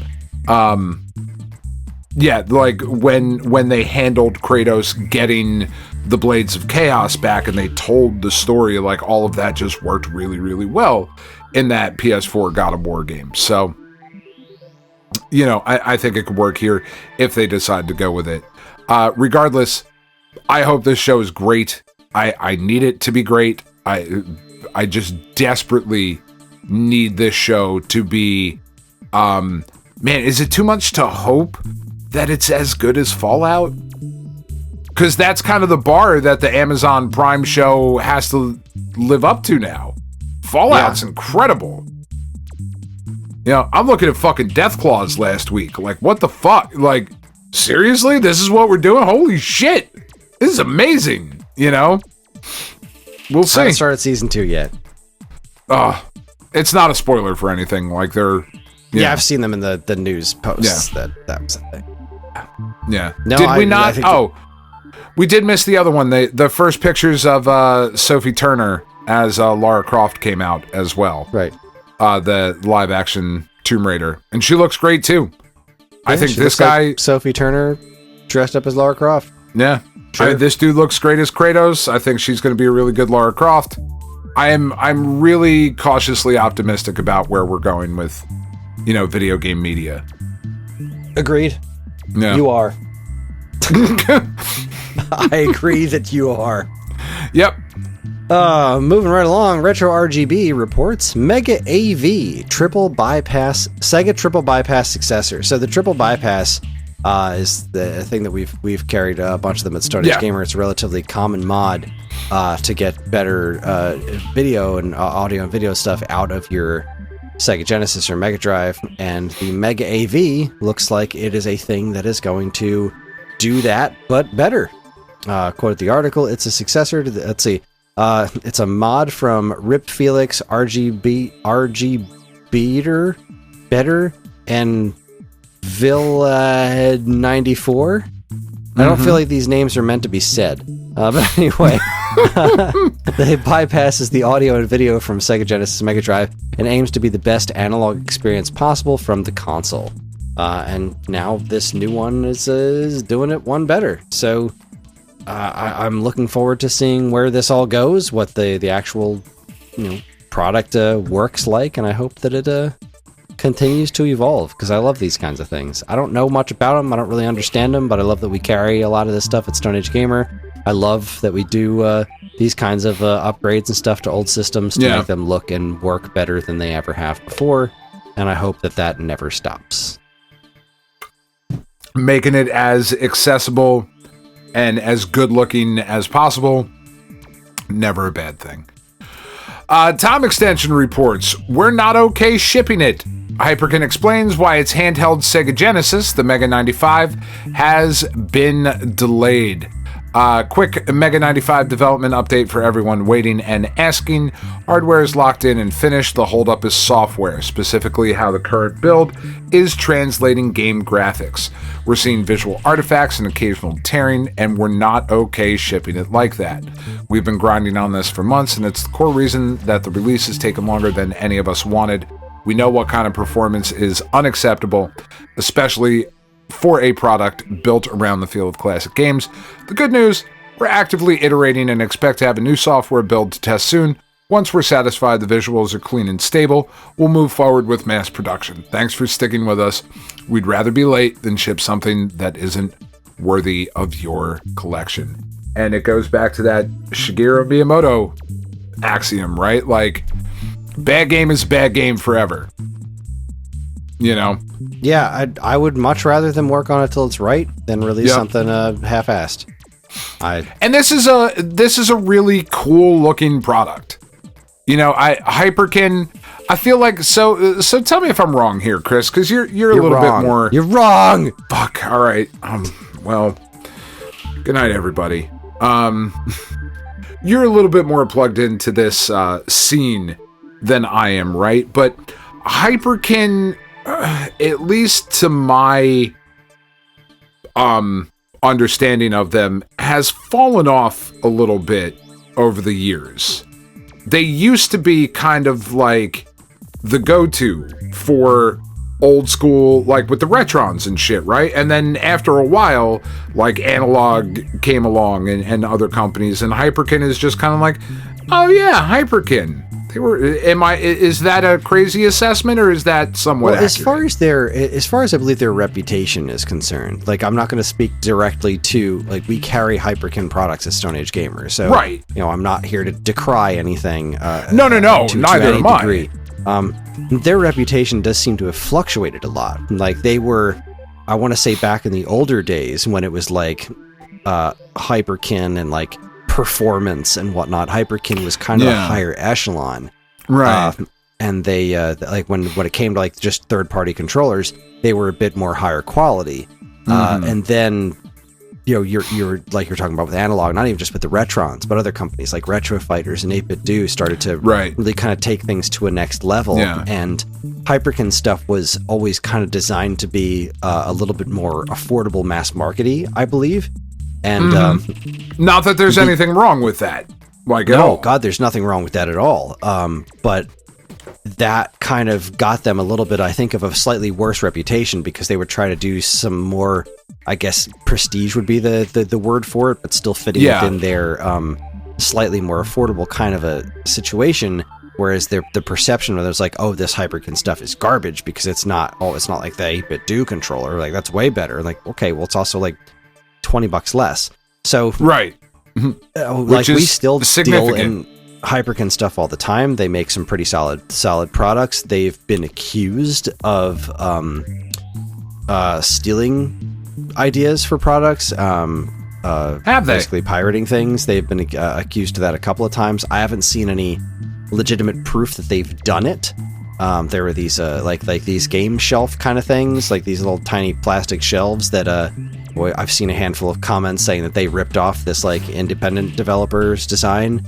And that's right. Nobody's ever designed a shelf before. It's a case that holds Super Nintendo games. How many different shapes could it possibly be? They have this Hyperclick mouse for Super Nintendo that I think is great. They've got a lot of interesting controller designs that we sell very well on our site. But now they have competition in another route because like now there's a couple other companies that are kind of nipping at their heels as far as like the affordable controllers. Like XYAB kind of came out of nowhere, and they've been getting bigger and bigger over the last couple of years with an astronomical speed. And they're kind of doing the same basic stuff that Hyperkin is, but it's even seeming to be similar quality but slightly more affordable. So it's interesting to see Hyperkin go back and forth, but Hyperkin's a great company to work with. They consistently reach out to us to see if there's, like, they ask us, are there things that you need, et cetera, et cetera. That's not something that a lot of the other distributors we work with do. So they're certainly, we still carry most of their Retron lines whenever they're in stock. They're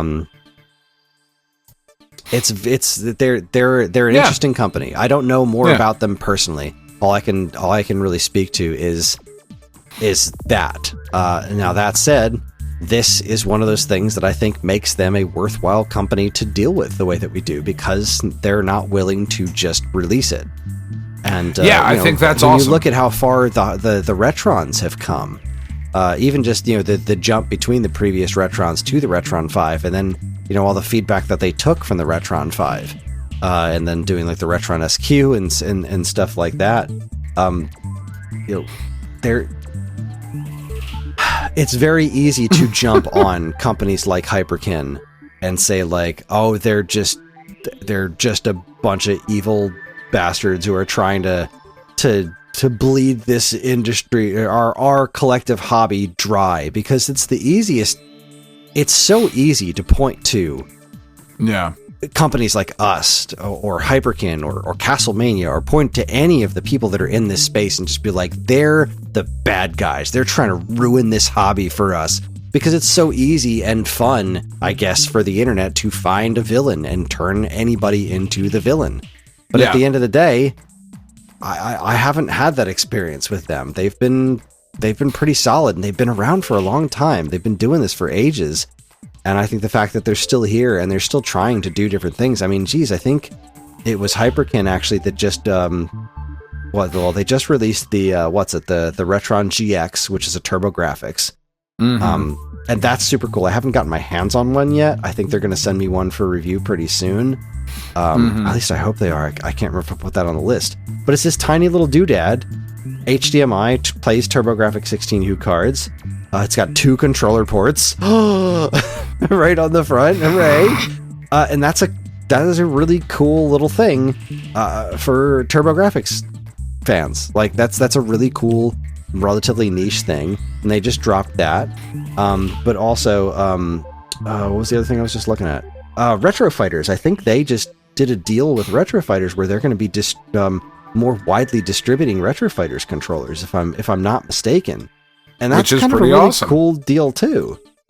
Because they, Hyperkin, again, they've been around for ages and they've got a really huge distribution net. So isn't that great? Like, yeah, I think that's cool. Awesome. Yeah, I think one of these days I'm going to pick up a Retron 5.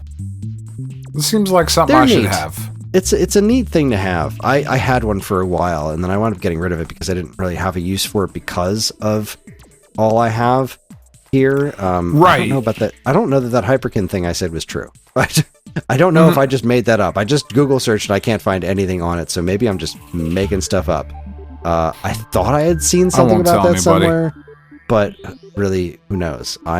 Could be full of nonsense. I often am.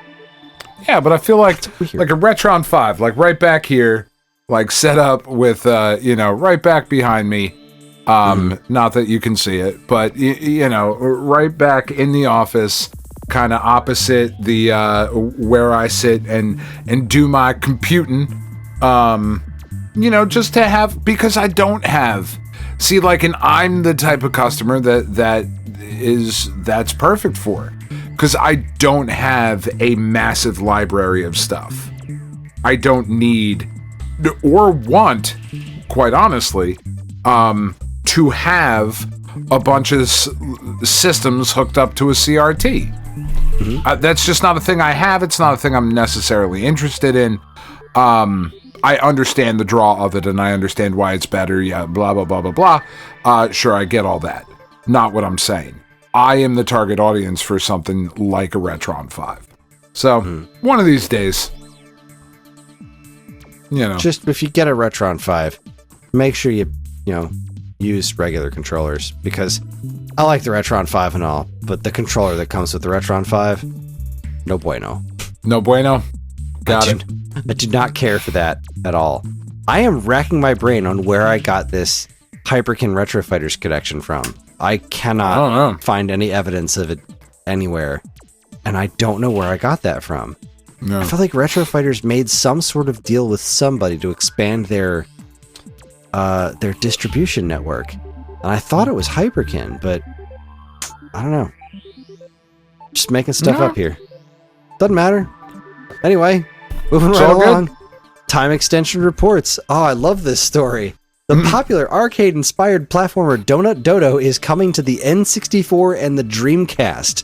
Now, this is not a fan project. This is something that Pixel Games S is doing. They want to be able to port their games to as many systems as possible. And they're legitimately, the N64 one is done. Dreamcast is next. And they're going to do a Kickstarter or something to work on actually producing N64 cartridges for Donut Dodo. That is so freaking cool. I love that this is what you're spending your time on, but also you have got to get Looney Landers on more platforms. It's so good. It's so fun. Why isn't it on more platforms? Looney Landers is fantastic. And look, I love my VCS. But But there's come like on, 12 man. of us out there. I get Yeah. that it's on Steam. That's great.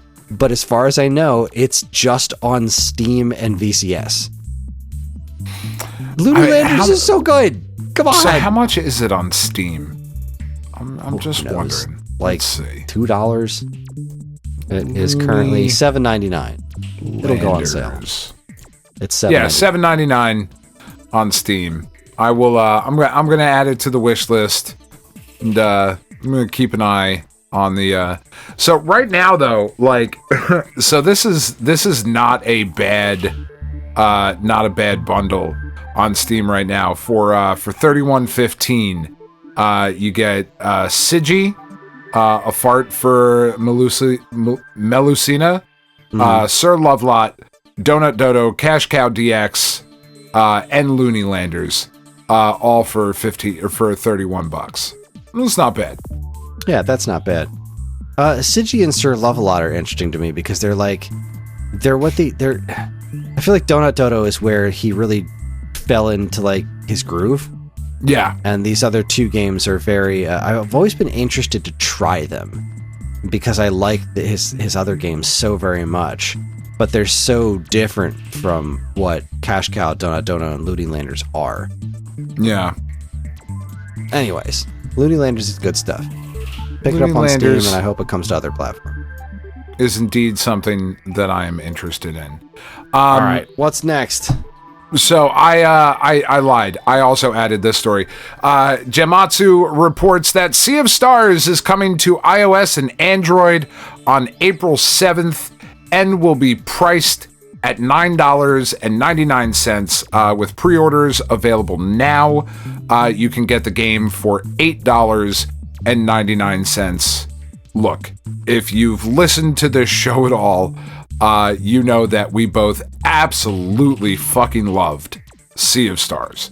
The fact that it's coming out to mobile is, I think, awesome. I think it's a great price for mobile. It is going to have a revamped interface that will make it comfortable and usable with touch controls. It will have Google Play Games achievements, cloud save, so you can share between various Android devices. And it will also be compatible with controllers. They don't have a real anything with like iOS compatibility, with cloud saves or whatever. Maybe we'll get some information on that. But yeah, this game's fucking great. This is great. I think this should be everywhere, and I think that price is just. I might buy it again at $10. Just to always have it in my pocket, no matter where I am. That game's incredible. It's one of my favorite, one of my game of the year. Yeah. All right. Good stuff. Where'd it go? GameSpot reports Activision faces investigation over misleading and aggressive practices in 2 games. Imagine my surprise. Diablo Immortal and Call of Duty Mobile have caught the attention of an Italian watchdog. Quote, examples include repeated prompts both during and outside gameplay, urging users not to miss out on rewards. Also through in-app messages and push notifications, as well as to purchase time-limited items before they become unavailable. Those practices, together with strategies that make it difficult for users to understand the real value of the virtual currency used in the game and the sale of in-game currency and bundles, may influence players as consumers, including minors, leading them to spend significant amounts, sometimes exceeding what is necessary to progress in the game, and without being fully aware of the expenditure involved. Why, yes, that is something that video game companies like Activision love to do. Misleading and aggressive practices. That is the modern game industry in a shell, and it really is. One of the games that is legitimately the worst with that is fucking Marvel Snap. I haven't talked about Marvel Snap on here a lot in a while. I still enjoy the game, but I mean, holy fucking shit, their monetization. It's just so disgusting. It's just so fucking gross. Like, you get a new card in Snap, and then you go to the cosmetics store, right? And there's instantly a $20 bundle just for you, it says, with an alternate card art and like boosters and shit. It's just fucking scummy, man. It's just gross. I hate it. I'm like, normally, most of the time I'm going to be on the side of like, yeah, make your fucking money, man. Like, you know, do what you got to do, you know, workers' rights, all that stuff. But this is not that. This is corporations being fucking scumbags. And fuck that shit. This next story, though, made me super happy. Push Square reports that Sony nukes thousands of shovelware games from PS5 and the PS4 store.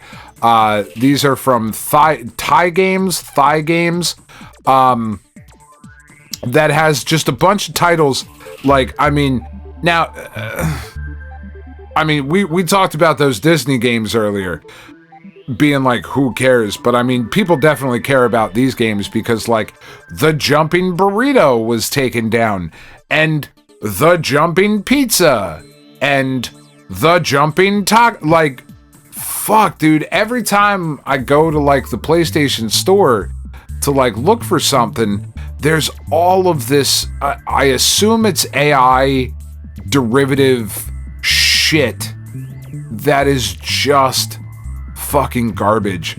And this developer, this Thai Games, THI Games, had more than 1,000 games available on the PlayStation Store, and they were all bullshit. Again, I'm all about people making money, but also fuck you, I'm trying to find something that I might actually want to play. Like, you don't have to be an asshole about it. This, I think, is a great thing. More of this, please. So many of the digital shops are just filled with, I mean, every time I go to look on the Switch eShop, the Switch 2 eShop, it's like Hentai Simulator 25, Hentai Magic, blah, blah, blah. It's just constant. Just dozens and dozens of them. They just drop them constantly. They're always on sale for $2. Yeah, and it's just and they're always at the top of the list because they're so cheap, and they're on like sale. I mean, I am sad that I can't buy the Jumping Onion Ring or the Jumping Toast Tower or Christmas Gift Catcher or Christmas Tree Decorating Simulator. Like, it's all just shit. It's just absolute shit, and it like, honestly, just doesn't fucking belong there. I think I'm gonna make Stromboli tomorrow. Is this... Fuck, I didn't even notice, but fuck you. Is this why you did this, so that I would have to read not the next story, but the next story? Is that why you went first? So I would have to talk about this shit?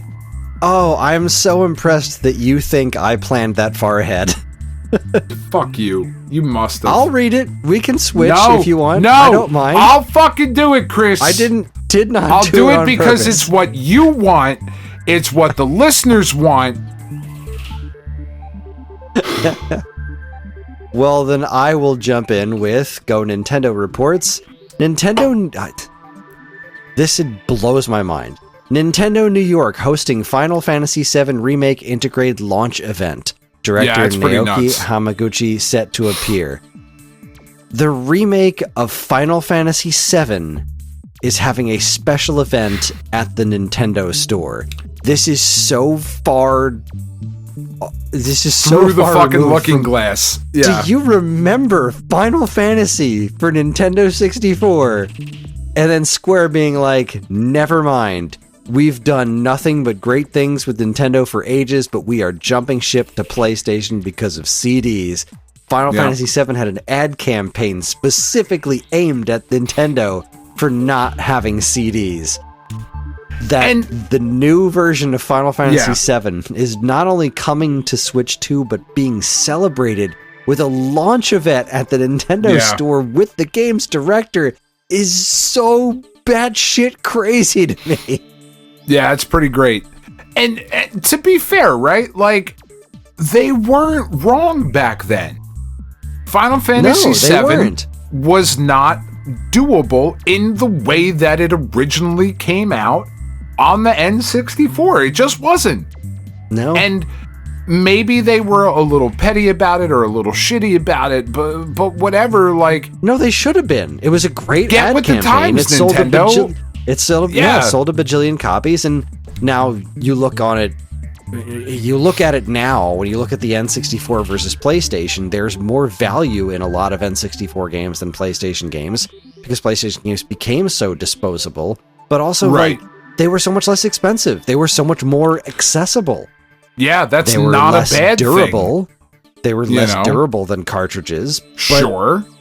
At the time, that was where the technology was. That Nintendo stubbornly stuck with cartridges was one of the many reasons the N64 hurt them as much as it did. They still made money on it, but sure, that was the generation that changed everything. You know, PlayStation exists because Nintendo basically opened the door and laid down the welcome mat and said, "Come on, fuck us up. Come on in." Yeah, it's fine. We'll stick with antiquated technology. Yeah, that is more expensive for the average consumer. Yeah, it's fucking wild, but they were not wrong. I remember being pissed at them. Sure. Because I'm a Nintendo whore, and I always was. But you just think about that logically, they would have been nuts not to make Final Fantasy to compromise their vision on Final Fantasy VII so that they could put it on N64 just because they had that history with Nintendo. It would have been bad business. It would have been a completely different game. Every way, shape, or form, it would have been nothing compared to what it was. No. But here we are. Yeah. Here we are in the year 2026, all these years later, and the remake and we're of Final still Fantasy fucking VII talking about Final Fantasy VII coming to Nintendo. Yeah. And Final Fantasy VII's been on Switch for ages, which is wild enough. I have a physical cartridge of it back there behind me. But this remake, I was really impressed by that demo. I just don't know that I like the game enough to get it, but we were just talking, I don't think you will. $40. Yeah. At $40 for $40, I might. It's not a bad deal. I just don't think you're gonna. I don't think you're ever gonna get through it. Certainly. So you might as well spend that money on something you're gonna finish. What interested me about that demo was playing the story version, where I don't have to learn all the different systems and whatnot. I can play the game, but it kind of holds my hand through it enough to be like, wow, this is dazzling, and I'm interested in the story. And just kind of see where it goes. I don't know. I have conflicting thoughts on this. I honestly don't even know if I should be throwing my name in the hat to review it, because I think I would have an interesting perspective on it, because I am not overly familiar with the original one, because I keep getting bored by it. But also, I think the music is so good. The music in the original is so good. For whatever it's worth, $40. I think I would be somewhat leery of getting it, because I don't know that the completion of the trilogy is doable in the way that you would want it to be on Switch 2. I don't know that matters. What do you mean? Well, because we still don't have the final game, right? So what you're getting on Switch 2 is a ported PS4 game, right? Because Final Fantasy Remake was a PS4 title. And the next, what the fuck is the next one?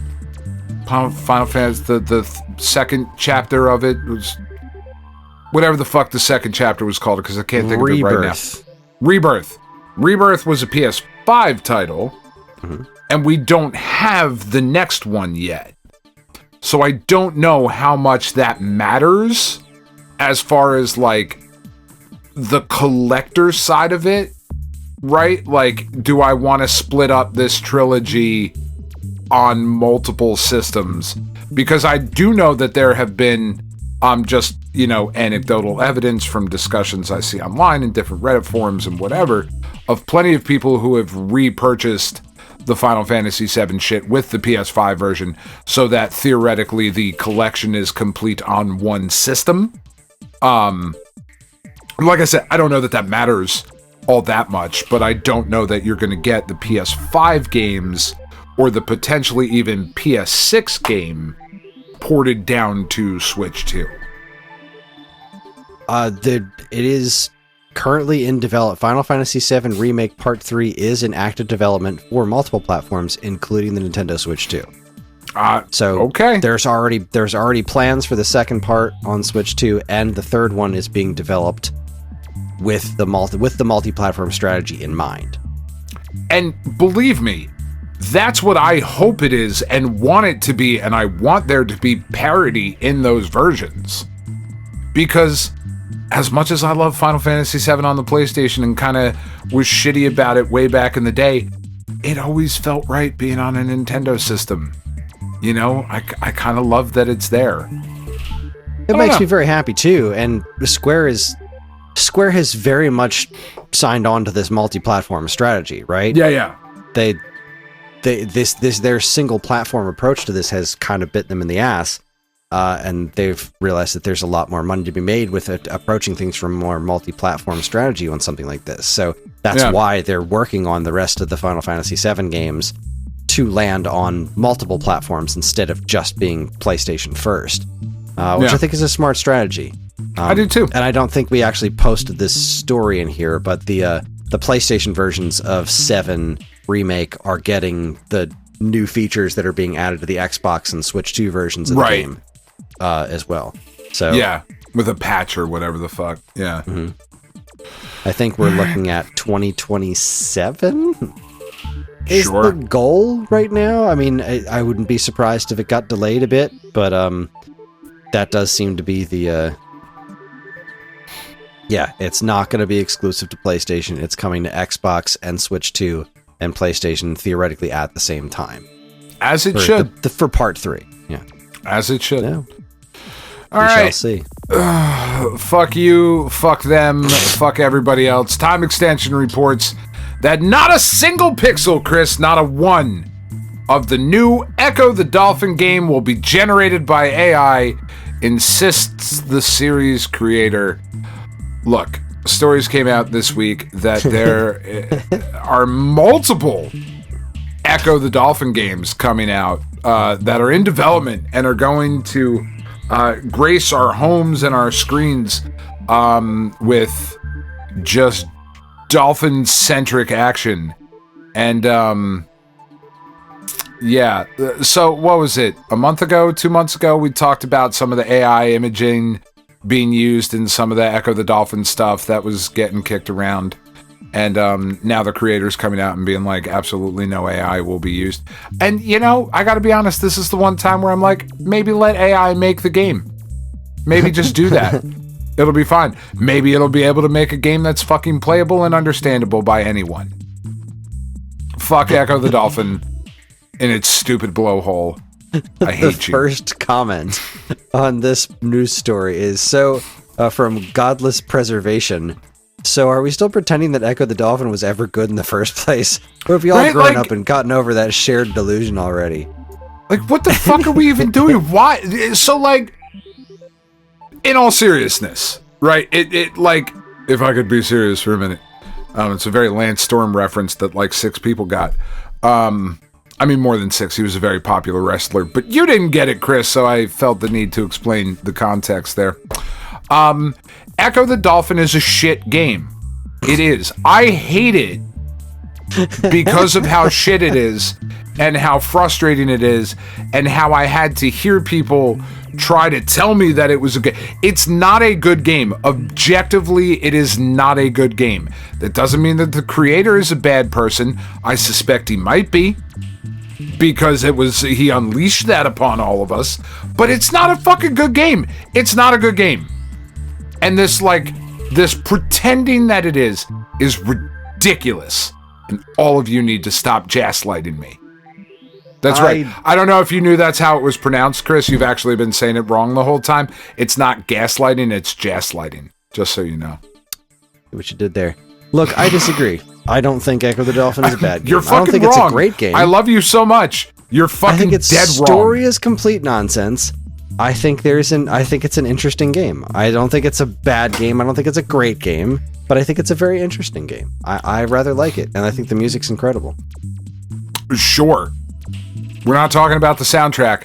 We're talking about the fact that this game makes... Well, it's all from the standpoint of an experience. entertainment, interactive adventure, it is too obtuse to enjoy. I disagree with you on that aspect. This is what we're going to break up about. Fuck Echo the Dolphin. I don't good. want to. In all seriousness, I mean, yeah, sure. I mean, yes, you do. It's okay. We can all see it all over your face. That's the thing the podcast listeners are fucking missing out by not watching the video, is the lust, the fucking disgusting, quite, if we can be honest, Kris, a little bit of an intervention here between you and me. The fucking gross look in your eyes right now, every time I say dolphin, the way you jump in your seat, just a fucking little bit. It might be imperceptible to people who don't know you, but you want to fuck that dolphin, Kris, and I think it's time that we fucking be honest with each other. I could see it. I could see it in your fucking face. It's gross. It's fucking gross. I'm disappointed in you. Live your truth, but also don't fuck dolphins. Disgusting old man, you. Ugh. Dolphin lust was not on my bingo card. Just, you're fucking lousy with dolphin lust, Kris. It's crazy. Lousy with dolphin lust. Look, I have never played Tides of Time. I've never played Echo Jr., but I have legitimately had a good time with Echo the Dolphin and Echo Defender of the Future on Dreamcast. I had a legitimately good time with both of those games. I don't know what to say about a future Echo the Dolphin. They're not great games. They're really not. No. I'm not trying to pretend they are, but I think there's something interesting in there, and that's okay. I do appreciate that the creator is like, look, we're not going to use AI, which is interesting because when looking at this article, it came from some Blue Sky posts. Seer of the Night said, apparently on his LinkedIn page or something, he was all into crypto and AI nonsense. Yeah. Web3, NFT meets gaming, AI, and LLMs in games.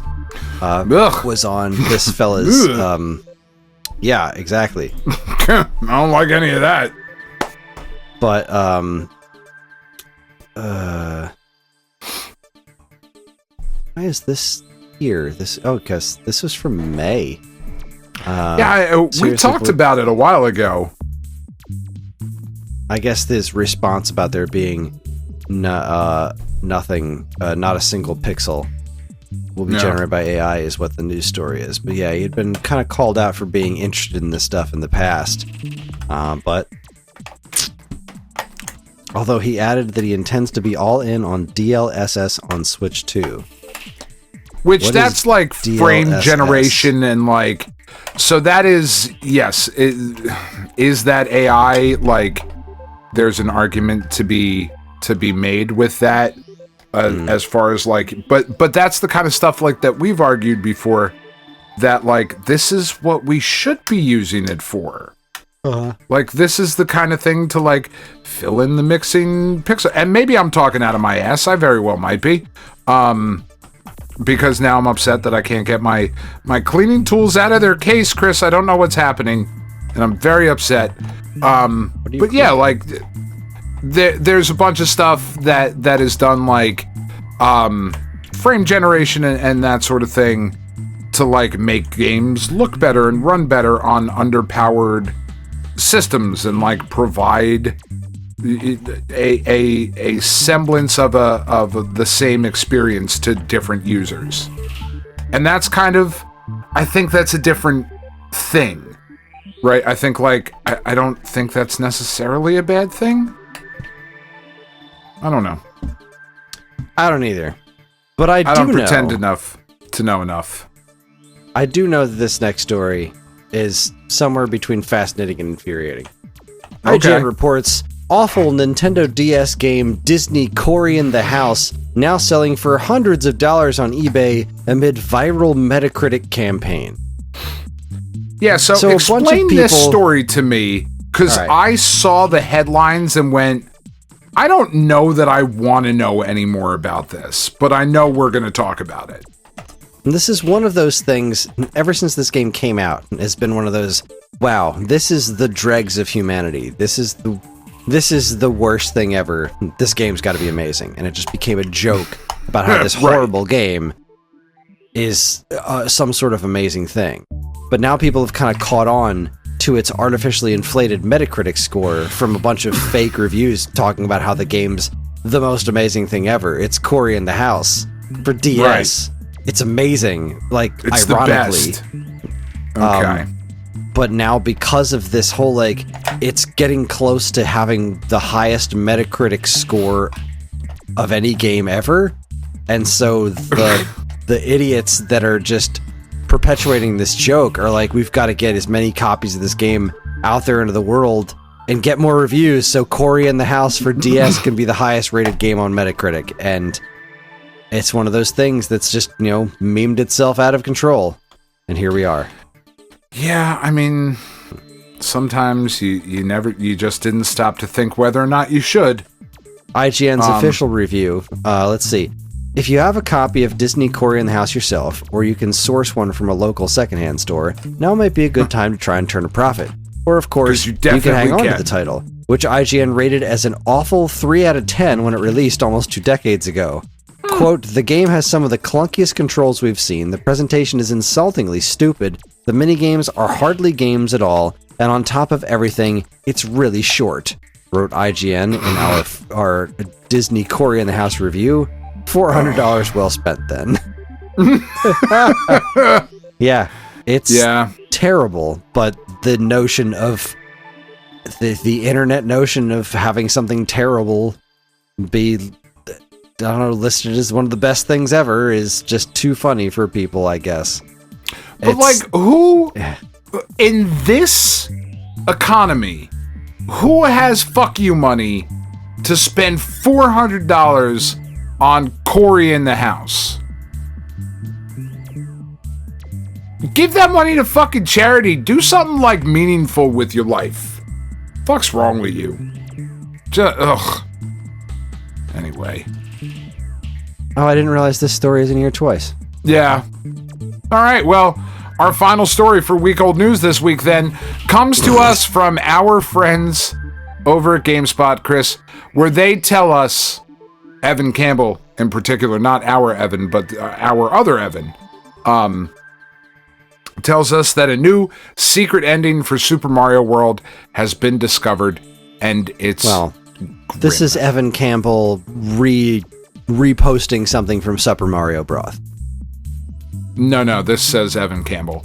No, I'm just kidding.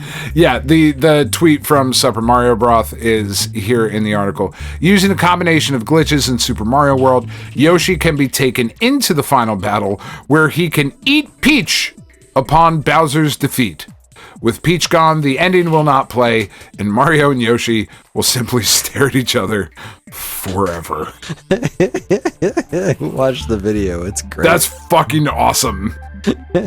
It's all weirdly glitched out to make Yoshi eat Peach. It's really disturbing. Yeah. Because it's not supposed to be there, and no. Yeah. Then that's it.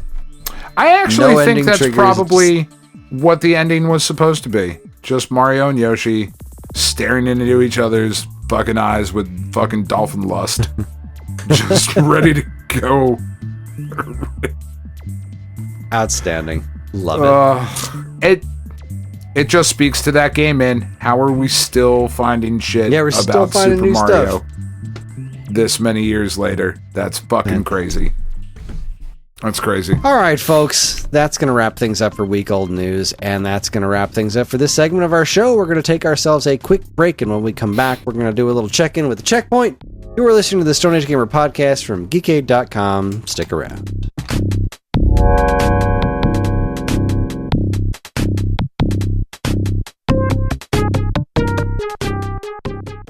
you miss the days when you'd get a fresh issue of Nintendo Power in the mail every month? It was stacked with reviews, previews, and all manner of cool new stuff about the world of Nintendo, and it even came with a free poster.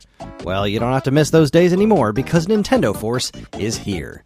Functioning as a spiritual successor to Nintendo's classic magazine, Nintendo Force is staffed with top-notch writing talent, and me for some reason, to deliver fresh new reviews, previews, and more right to your door every other month. And yes, posters are still included, except ours are double-sided. So if you want the thrill of learning all about the world of Nintendo in physical format, head on over to NintendoForceMagazine.com and learn all about it.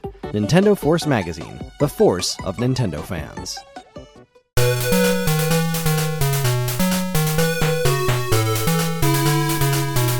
All right, everybody, shit. We are back. On that note, we're back. Yeah, that's something. Yeah, that is something that. Yeah. Anyways, we've taken ourselves a quick breather, had a chat about the future of life, the universe, and everything, which means it's time to check in with the checkpoint. Checkpoint! This is where Dan and I talk about what's been going on in our lives, what games we've been playing, etc., etc. So, how do you want to go first? You want me to go first? How you want to? Yeah, sure. I'll go first.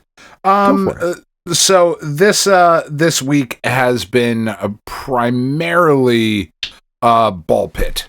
That has been what I've just been. Man, that game has just really gotten its hooks into me. I've had a shorter amount of time to play games this week than I would have liked.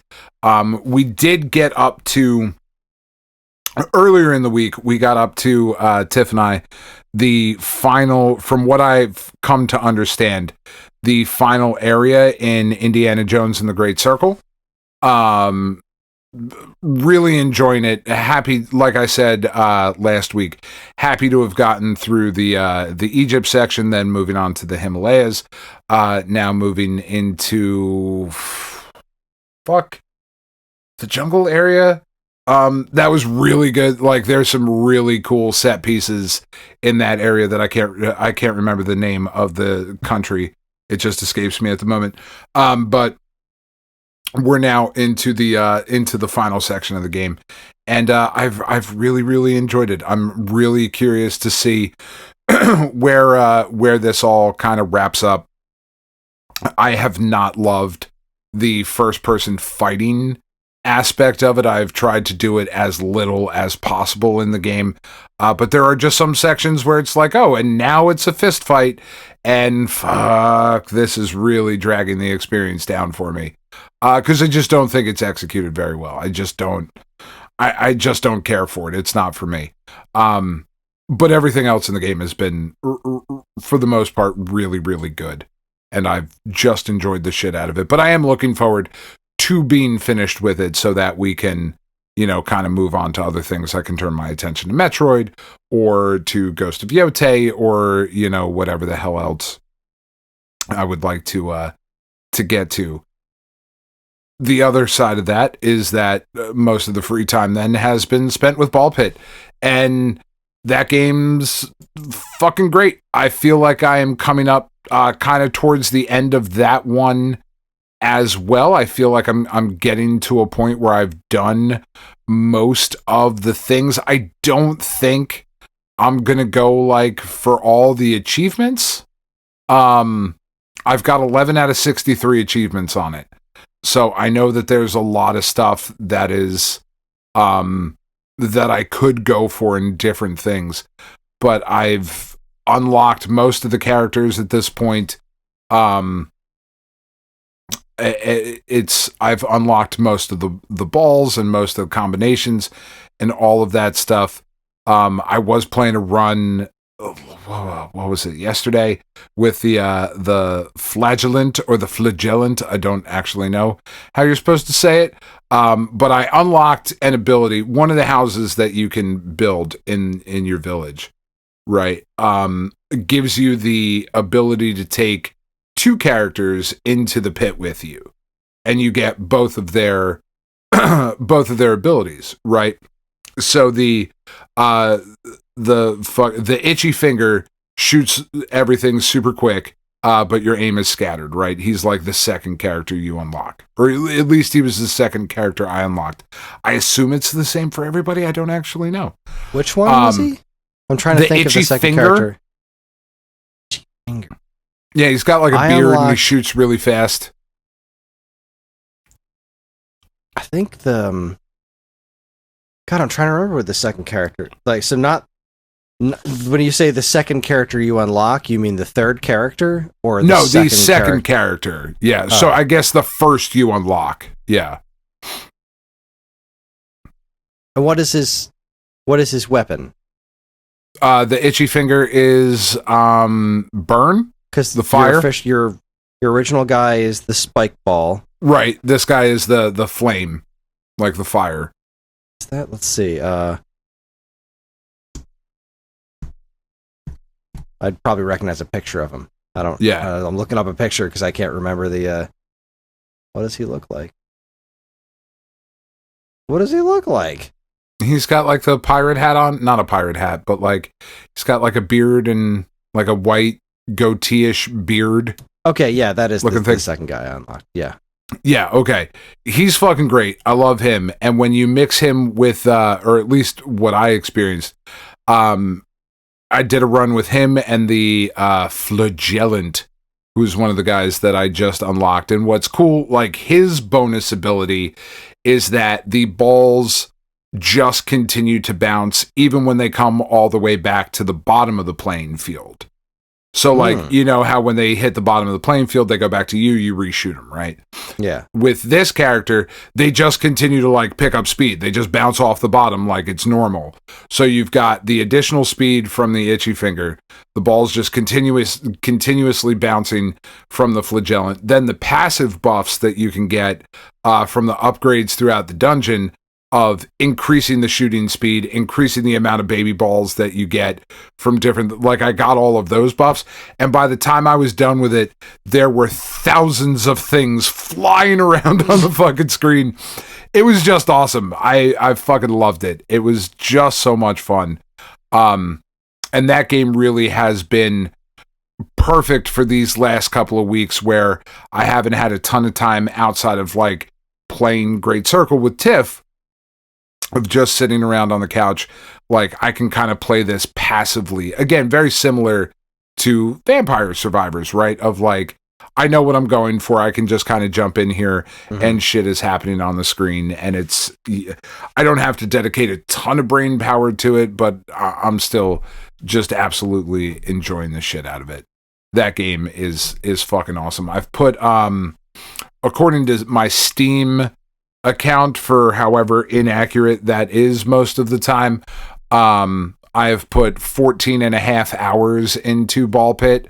From most people that I've seen, it's between a 15 to 20 hour experience, you know, to really get the most out of it. I know there's a bunch of stuff with like New Game Plus and that sort of thing.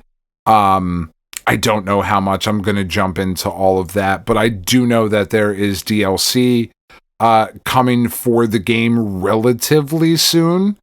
You know, definitely sooner rather than later. He put out, Kenny's son, the developer of the game, did put out a thing in here that said, you know, we're going to be putting new stuff out. It's going to be free. It's going to be, you know, you own the game, you're going to get the DLC. And it was kind of celebrating like being nominated for the Steam Awards and all of that different shit. Just a fucking awesome game. I'm super, super excited with it. I absolutely love it. Yeah, I'm looking at the story right here. So on December 2nd, he put out a post on Steam that said, "We're delighted to announce that 1 million seekers have played Ball Pit since launch. You know what that means. We'll be releasing 3 new content updates in 2026, free for anyone who owns the game. Each update will bring new balls, new evolutions, new buildings, new characters, and more." So in January, we will get the Regal update. In April, the Shadow update. And then in July, the Naturalist update. I don't know what the fuck any of that means.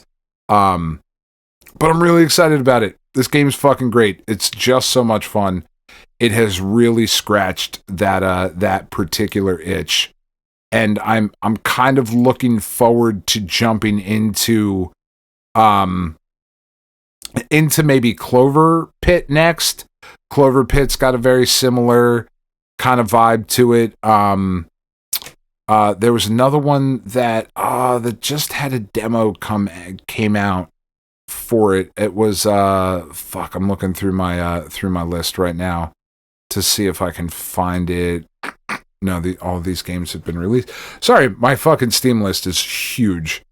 Forbidden Solitaire, I thought looked really fucking cool. I believe that just had a demo that came out. Yeah, so I'm going to download that. It looks super fucking weird and something that I would be super into. So I have done a fair amount of Steam gaming this week, which has been really nice because the rest of the week was filled with I took Penny to the Symphony in Philadelphia last Saturday. We went and saw Mahler's Fourth performed, which was just incredible. We got I have a connection with the Kimmel Center in Philadelphia, and they throw me some free tickets every now and again, and they happen to have some really great orchestra seats for the symphony performance of Mahler's Fourth last week. So Penny and I went and checked that out, and Tiff and I are actually going, I forgot who it is, but Tiff and I are actually going tomorrow. We will be going back to Philly to see a symphony performance, and then in a couple of weeks there should be something coming up that I can take Roddy to, and I'm really happy to be able to take my family to experience like this just whole other aspect of art and entertainment and all of that. Like, you know, get dressed up in your fancy clothes. We're going to the fucking Philadelphia Symphony Orchestra to go watch these performances. Tiff and I tomorrow will be going to see Mendelssohn's Italian Symphony, which should be really awesome. And then I'm not entirely sure. I know I have some tickets coming for what I'll take Roddy to. But yeah, as you can tell by the everything about me, going to symphony orchestra performances is definitely a thing that I would be into, right? Like it's such a weird, different kind of experience. And if you've never had the opportunity to go and you find yourself with the opportunity to see a live symphony orchestra, it really is something spectacular. It's really, really incredible. So, yeah, that's where we've been. Yeah. Well, I also have been playing a decent amount of Ball Pit. I agree with everything you're saying. I'm not nearly as far as you. I am still on the second level. I finally beat the second boss. I unlocked those like twins. I hate them. They're terrible. Oh, the cohabitants? Yeah. I did not care for them at all. It's very weird. There's definitely some more characters that you will unlock where it's like, well, you don't shoot any baby balls? Why? But then you play them and you're like, oh, okay, I see what's happening here. I get it. Yeah, they just did not do the trick for me. I died on the second boss, like right at the very end, because I did something stupid. But I finally beat him last night, so we're back in business. I just got to beat the ice stage with one more character, and then I will get to unlock a third area. I still don't really get the farming sim or whatever the hell that is. I don't understand it, but the best thing. So that's really like what has kind of helped my progress with the game is that as you level up the houses and whatnot and you get different structures, you get passive buffs that just kind of apply across the board. So like I've got a +5 to speed and a +5 to strength and a +5 to area of attack because I've been leveling up the houses, and it just makes progression through the individual levels so much easier, right? Because you're so much stronger to begin with. So like it really does help to pay attention. It helps to farm kind of like vertically, right? Kind of start clearing a path straight up. Like I made the mistake of expanding too far left and right to start with, and then once I figured out to just kind of go vertically and build the house, bounce off the house, then rearrange and move things that you couldn't upgrade further back so that you can kind of ping pong off in there. Like once you really start to, I still don't love that aspect of the game, but it is sort of necessary to make just progression easier, right? Yeah. I guess none of it makes any sense to me. I watched a YouTube video. I do things, I throw things around, they say I got things, I don't understand what they are or how they relate to the game, and then I go play the game for a little bit longer. Yeah, watch a YouTube video, and you'll be like, oh, okay, I get it. Okay, I'll give it a shot. Yeah. Either way, I very much enjoy the game. I think it's a lot of fun. It's scratching the similar, the Vampire Survivors itch. It's just a marvelous game. Yeah, it's really quite awesome. Let's see. What was the other thing? Where did my script go? There we go. Okay, so Ball Pit was the first thing on my list. I've actually been spending a little bit of time with the Game Boy app. Just playing through Kid Icarus of Myths and Monsters since it landed on Nintendo Switch Online. Just kind of chipping away at that. Love that game. It's really that tracks. Good. It's really fun. And just, really good. Did a little playthrough of Super Mario Land, because it also brings me a lot of joy.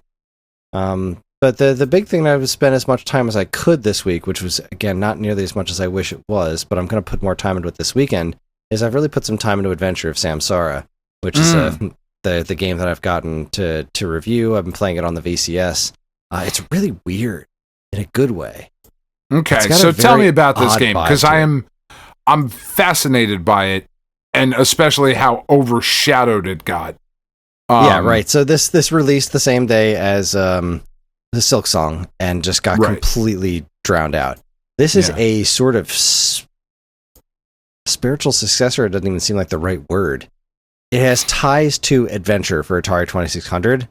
Right. But only vaguely. It plays out like a Metroidvania. It is very clunky, but intentionally so. Like, your character does not move like, why can't I think of her name? Silk Song character. Hornet? Your character is not super agile like Hornet. Your character is like this relatively heavy knight. Okay. And you're, the world itself seems weirdly inspired by iconography of Adventure. Like, there have been squares, but then, like, that's kind of it. It's like, it's really its own thing. But then it's you stumble upon these things that are, like, weirdly science fiction-y. Like, you're looking at the game and it seems like it's medievally, but then you come across these weird science fiction-y things. And it just keeps getting more interesting. It's actually reminding me, vibe-wise, a lot of the first Axiom Verge. In that you think it's one thing, but then as you play it, it's actually that's pretty kind of another. High praise, man. Yeah, I don't know that I would say it's as good as Axiom Verge, because Axiom Verge is fucking amazing. But I'm really intrigued by it. So I'm playing the game. The combat is very slow-paced. But it's starting to pick up in interesting ways now. As I'm playing through it, there's the way the story is being told is kind of interesting. It's not like it's this crazy deep story. It's just the way it's being told, and the look of the game and the feel of the game is all kind of giving it this weird mystery. And then I got to this future knight on a jetpack, fighting one of the dragons from Adventure. Looked amazing. The dragon was so cool looking. Like, I didn't fight it. This guy was fighting it, and then, like, I swung my sword at it and the dragon disappeared. I had this whole conversation with this futuristic space knight with a jetpack. And then he, like, fucked off to his own dimension again or something. I was like, what the hell is going on in this game? This is so weird. And then I start getting new power-ups that are, again, not like anything I expected to get. There's I got this sun power up where this little like miniature sun floats behind me, and use the right analog stick to kind of like open up this circle of area around you, and you can use this sun to power all these like electronic devices in the walls. Which is weird. And then that sounds that makes really platforms appear and start moving. And so I just got this projectile weapon that's really cool. So now I can finally hit things from across the room, because beforehand I just had my sword, which is really, it's a heavy sword, so it takes a long time to swing. You have a dodge move, but again, it's not as, like, the dodge itself is quick, but being able to activate it isn't as quick as you want, especially when you're already swinging your sword. You can't really cancel out of it and start doing the dodge. So the combat in the game you have to be very, very deliberate with. And your inertia for jumping is really weird. There's a lot of grabbing onto things. Like, there's a lot of platforming, but the platforming, a lot of it involves, you have to hold down the trigger button so that when you jump, you're going to grab onto a ledge and then climb onto it. It does things like when you're holding onto a ledge and you want to jump onto another ledge and there's no footholds, you jump when you let go of the jump button instead of when you press the jump button. You know what I mean? Okay. So there's a lot of like very weird, intentionally clunky things to it that all adds to the weight of your character, which again is weirdly mysterious. There's the game's got such an odd, off-putting vibe of mystery around it. I'm really enjoying it. I don't think I'm super far into it. I just got to this area that's an ice area, but there appear to be statues of those the adventure dragons all over the place, except their heads are really weird and fucked up looking. So I don't know. It's interesting. It's got I'm enthralled by it. Like, and not like, holy shit, this is so much fun to play. It's just like, this is really interesting. It's got the visuals are very interesting. It's very pixelated, but it's animated really in a very unique way. It doesn't look quite like a lot of other things that I've played. There is something oddly unsettling about the whole world around it. And I so far couldn't be happier with it. It performs pretty well on the VCS. I'm sure it would be a little bit more stable if I was playing it on Switch too. Sure. There's been this issue with the controller that I've only run into once or twice, but I know it's not specific to this game because I've had it happen on other VCS games before, where you are pressing the analog stick or doing something and it's not registering, and then like a few seconds later, it all registers at once. So then I walk off a cliff. Oh, that's weird. Yeah. It's just something the VCS does from time to time. It's very rare. The checkpoint system works really well in Adventure of Samsara. And in fact, there's a spell that you can get that can just warp you to the last save point that you went to, which is coming pretty handy. Like, there was this one area that I got to that there was this big ass, like, crab looking monster that was throwing these acid balls at me. But every time I got near it, it turtled, just put up its hands and it stopped attacking, but it was just in complete total defense mode, so I couldn't really get past it. And then I was like, oh, the save point's like right there on the other side of him, so I'll just warp to the save point using this magic spell. So you get multiple weapons that you can just scroll through. Like, now I have a sword and I have this projectile weapon. You have a shield to do parries with. You learn spells. There's all these artifacts. Like, there's a lot to it. It's a full-on interesting game. I talked to Micah about it a handful of times throughout the course of the week.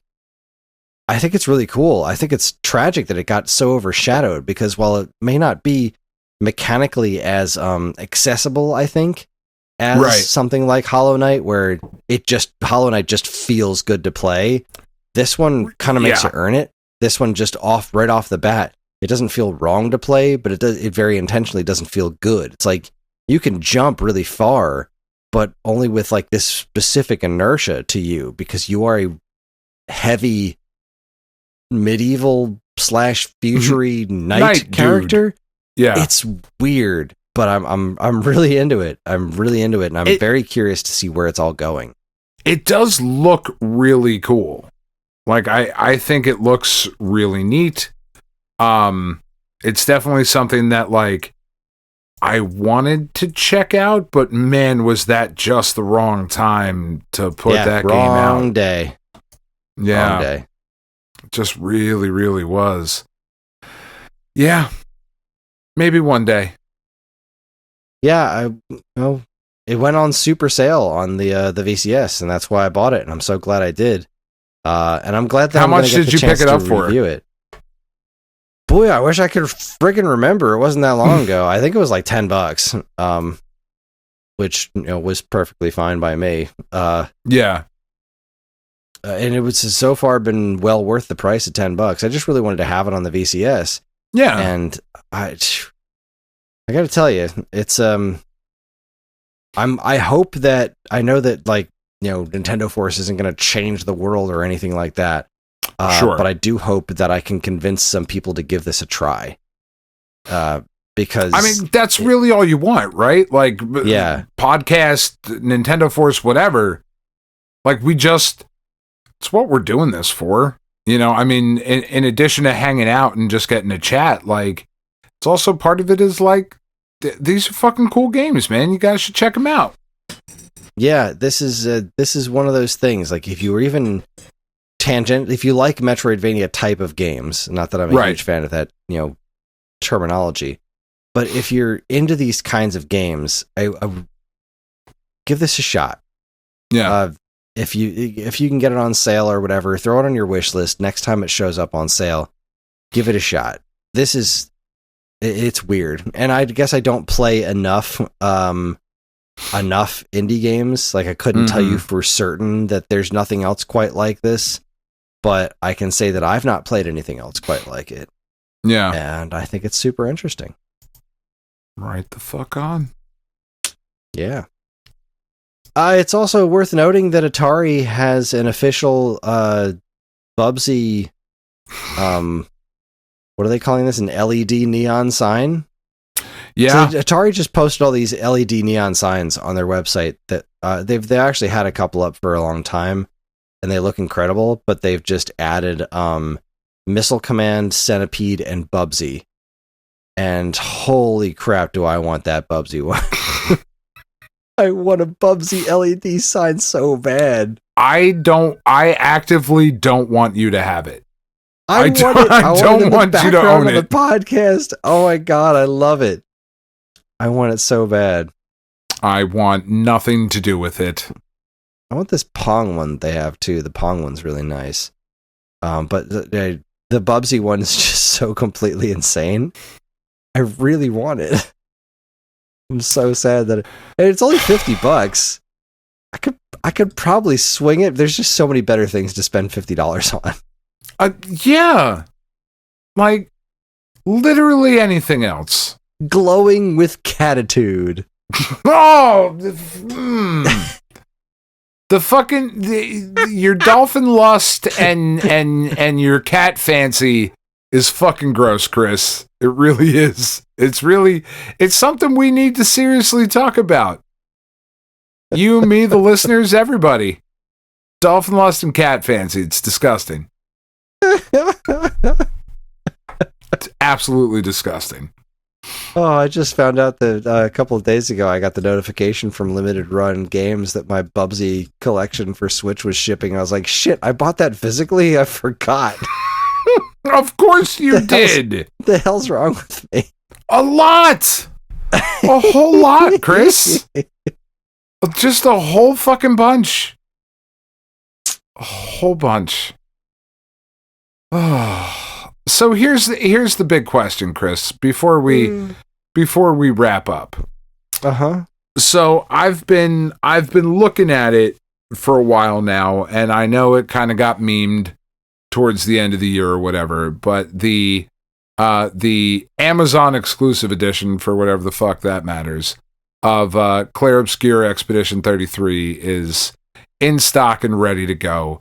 And it's got that big fat Stone Age gamer money.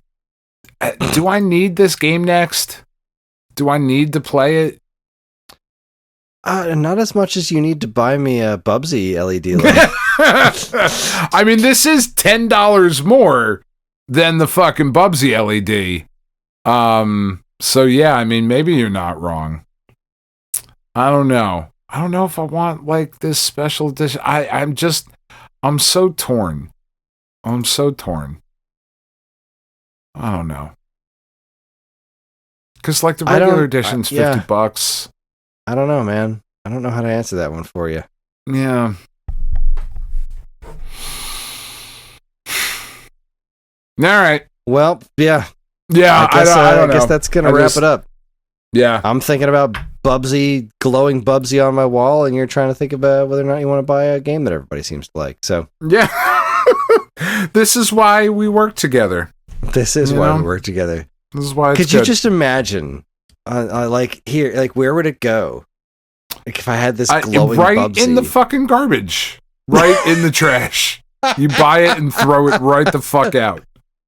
It's, what are the dimensions on this thing again? It is glowing with catitude. It is... Stop it. 10 Stop by 10 like inches. 10.6 inches by 15.8 inches. So it's not huge. I feel like it would look so good in the background during these podcasts. You know what I mean? Like it would look great. What really upsets me is that I don't disagree with you as much as I want to. I do think it would look good back there, but it's also Bubsy, and I fucking hate it on principle. Like I would have to move something though. Like my walls are pretty well filled back there. Like I don't want to move any of the Atari art that's back there. Or this Mega Man combo. I've got these 3 Mario ones that I could do something with. Yeah, I don't know. I'd have to think about it. But I feel like a glowing Bubsy. That's $50 well spent. Is what that is. Is it? Is it though? No. It is $15 spent. Oh, if it was 15, it'd be mine. If it was 15, I wouldn't even be thinking twice about it. Oh, 50. Yeah, sorry. Yeah. You said 50. Yeah. See, now what you need is the Atari joystick decanter set. That's what you need.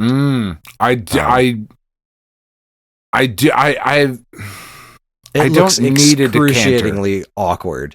Is what it looks like. It really does. It doesn't look any fun to use at all. I want it, and I want it badly. Yeah, it's just me this too. Ridiculous CX. Is it CX4? It looks like it's a CX10.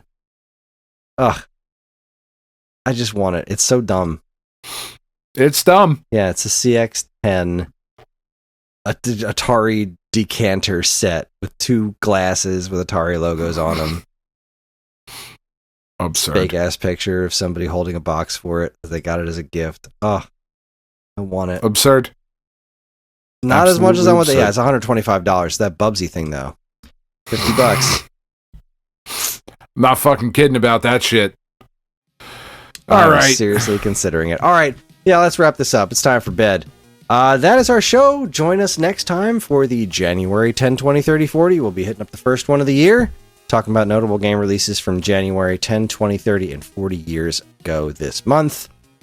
That is it. We're on most social media platforms, and if you want to get in touch with us, we aren't very difficult to find. All it takes is a quick look at our show notes, and you'll see links to our social media accounts, as well as all manner of other fun stuff, like a link to our namesake, StoneAgeGamer.com, and more useful links than you can shake a joystick at. If you'd like to get early access to this show's episodes, as well as a bevy of other shows in the Geekade Podcast Network, check out our Patreon, also linked to in the show notes. It helps keep this show running week after week, and all our patrons are loved and appreciated. This show's theme song, Squared Roots, was written by banjo guy Ollie. You can learn all about his wonderful music and more by following the link to his YouTube channel, also in the show notes.